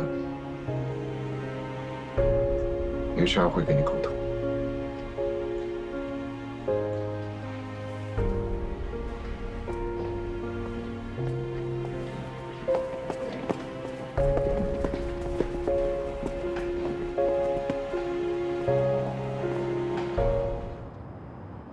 接下来，你在工作上有什么打算？放心吧，反正我是不会再回来当家庭主妇了。差点没摔倒。其实，在开发 OP1 的过程当中，我确实发现了很多需要优化的空间，只是迫于项目进度没办法停下来重新构思。算法这个东西啊，没有最好，只有更好。我现在终于可以有时间好好考虑一下新算法的时空平衡问题了。不过我现在就是一个无业游民，好像没什么资格去谈论新算法的开发。不如实际一点，明天我就把简历发到招聘 app 上去。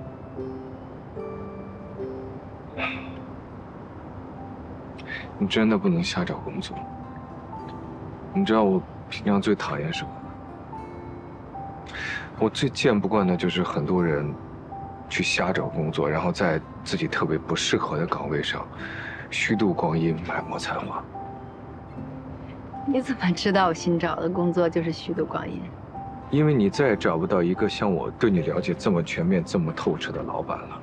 而且我也很不希望看到磐石用了那么多的时间和精力培养出来的一个人才，转眼就去了竞争对手公司。真没看出来，你不仅自恋，还很自私啊！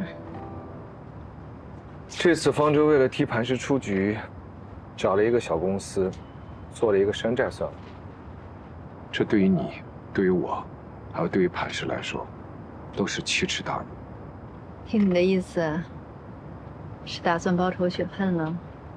算不上什么报仇雪恨吧，就是给他们一点教训，让他们知道一下，什么是真正的算法思维。方舟此次的合作对象原本是磐石，为什么临时更换呢？只能说很遗憾，我们本来也很期待和磐石的这次合作。魏总的意思是说，磐石没有完成合约内容，那是不是代表磐石的技术能力出现了问题啊？这个没有真凭实据，我没法。磐石的技术能力不是魏总的一纸合同可以定论的。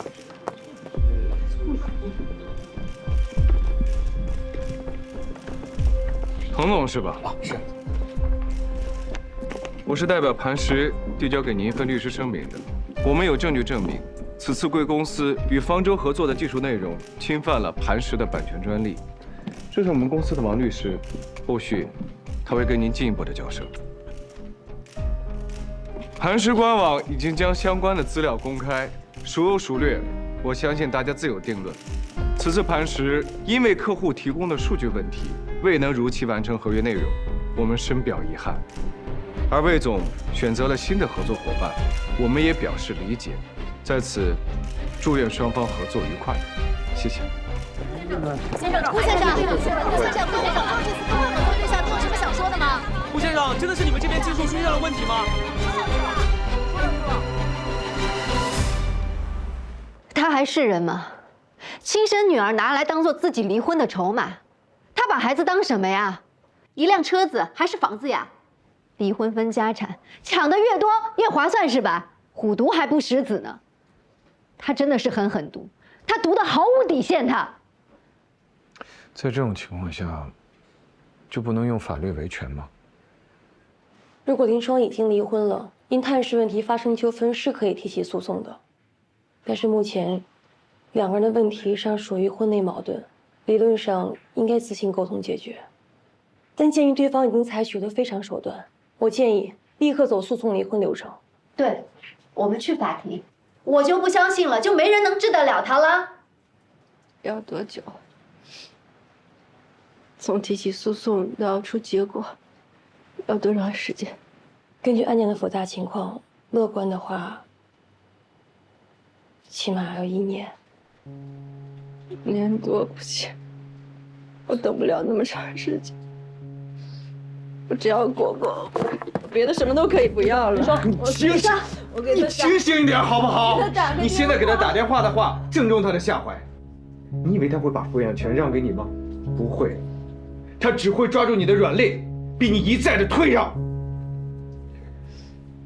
林双，从你决定离婚那一刻起，我就告诉过你，这一定是一场旷日持久的消耗战。我坚持不住了。你快到极限的时候，其实对方和你是一样的。诉讼离婚流程虽然很漫长，当婚姻的全部问题能够全部呈现出来，双方也有更多的谈判机会。别着急，我们肯定还是会有办法的。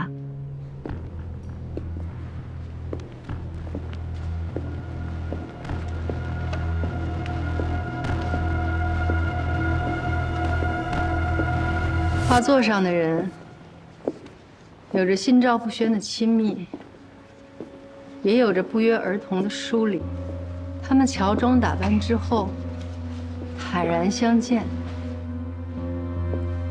就像在座的某些人一样。魏太，魏总还讲你带孩子去培训班了呢。Joyce， 你往旁边坐坐，这个位置还是留给魏太。Joyce， 没关系，这个位子本来也不舒服，他喜欢就让他坐吧。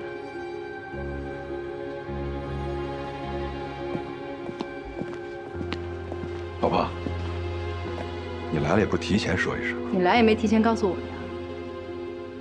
宋老师，这位是我太太林双，她对艺术品的欣赏不是很了解，说出的话不太合适，还请您多多包涵。没关系，他说的挺好的。不过我有一点倒是很好奇呀，那些手拿气球的人，他在气球背后到底藏着什么样的嘴脸？有着什么见不得人的秘密啊？我不可能再让我女儿跟你这种不负责任的妈待在一起，包括果果的抚养权，你想都别想。我们离婚吧。老婆，今天在座的这都是头面人物啊，我们说话得注意分寸，我们的行为得体面一点。头面人物，下作起来可不体面。我凭什么体面？画家是用艺术讽刺现实，但我不想这么拐弯抹角的，我就是想把这种丑陋曝光在光天化日之下。老婆，果果要上培训班了。宋老师、薇姐，在座各位，我们先走了啊，不好意思。谁？果果要上学嘛？我。果果，魏明，他根本就不让我见孩子，还逼我签什么离婚协议书，他早就出轨了。你冷静一点啊！他出轨的对象就是黄佳怡。说什么呢？我跟佳怡我们上下级关系，这在座各位都知道啊！你不要在这编故事撒谎了，走回吧！我撒不撒谎你自己心里没数吗？最近一直在一起，你还逼着我离婚，把孩子还我，让孩子还给我！疯了！你毁了我对你有什么好处？魏明，你别太过分了啊！什么情况？哎，没事了。好，谢谢。不好意思啊，薇姐。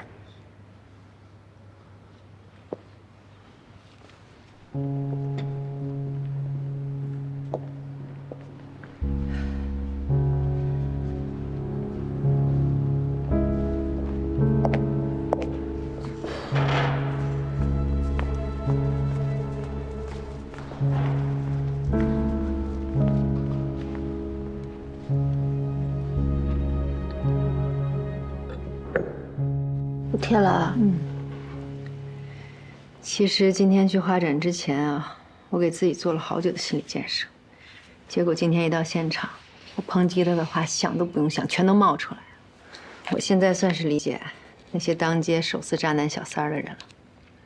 虽然说不文雅吧，但是太解气了，那些负面情绪一下子全都出来了，太爽了。你呀，这终极一战的气势是足足的，但是你这技巧还得再练练啊。不是说好了吗？君子动口不动手，还把自己伤成这样。哎，怎么大门没关呀？啊，我就知道你们俩还没吃东西呢，所以特意给你们打包了好吃的。手怎么了？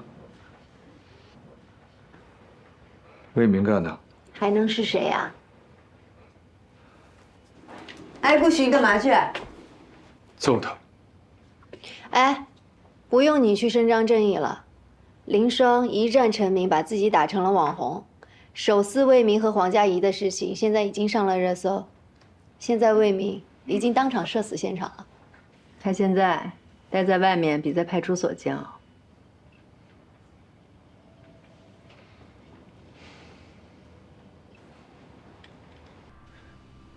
P3算法，这个算法执行率确实挺高的，而且也能够最大程度上节省资源。但是，你不会想要一个人单枪匹马就给他做了吧？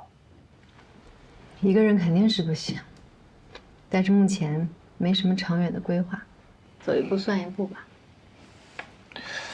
走一步算一步，这可真不是你的风格。我是什么风格？想好了方向，就全力以赴直奔目标，规划性和信念感都极强。作为支持，我可以给你的P3投点钱。为什么？就因为这个草稿纸你就投资？你是什么霸道总裁上身了，还是钱多的没地方花了？我是对你的人品和能力有了充分的了解，并且有了足够的信心的前提条件下做出的判断。而且作为投资人，我是要讲究回报的，又不是做慈善事业。那你既然了解我，我也想让你给我一点空间。说实话，这些年的生活，把我的自尊心和自信心都磨得七七八八了。磐石跟OP1多多少少都有你的友情援助。当然了，我特别感激你。不过现在，我需要一个机会，可以证明我自己。如果你作为我的土豪朋友，只是盲目的砸钱支持的话，那我对自己的能力肯定也会抱有怀疑。你要是真想支持的话，就多来点这种土豪外卖吧。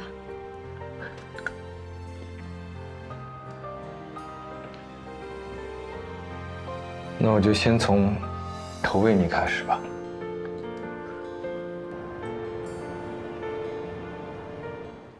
我要小苹果的抚养权。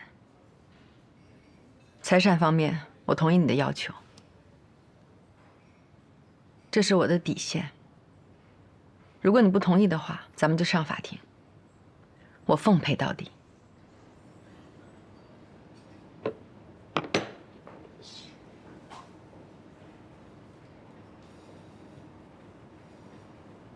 行，就按照你说的办。今天就提交材料，1个月的离婚冷静期之后，咱们民政局见。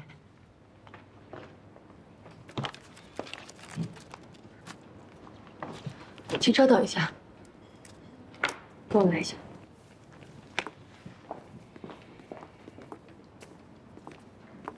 150万，你太便宜他了。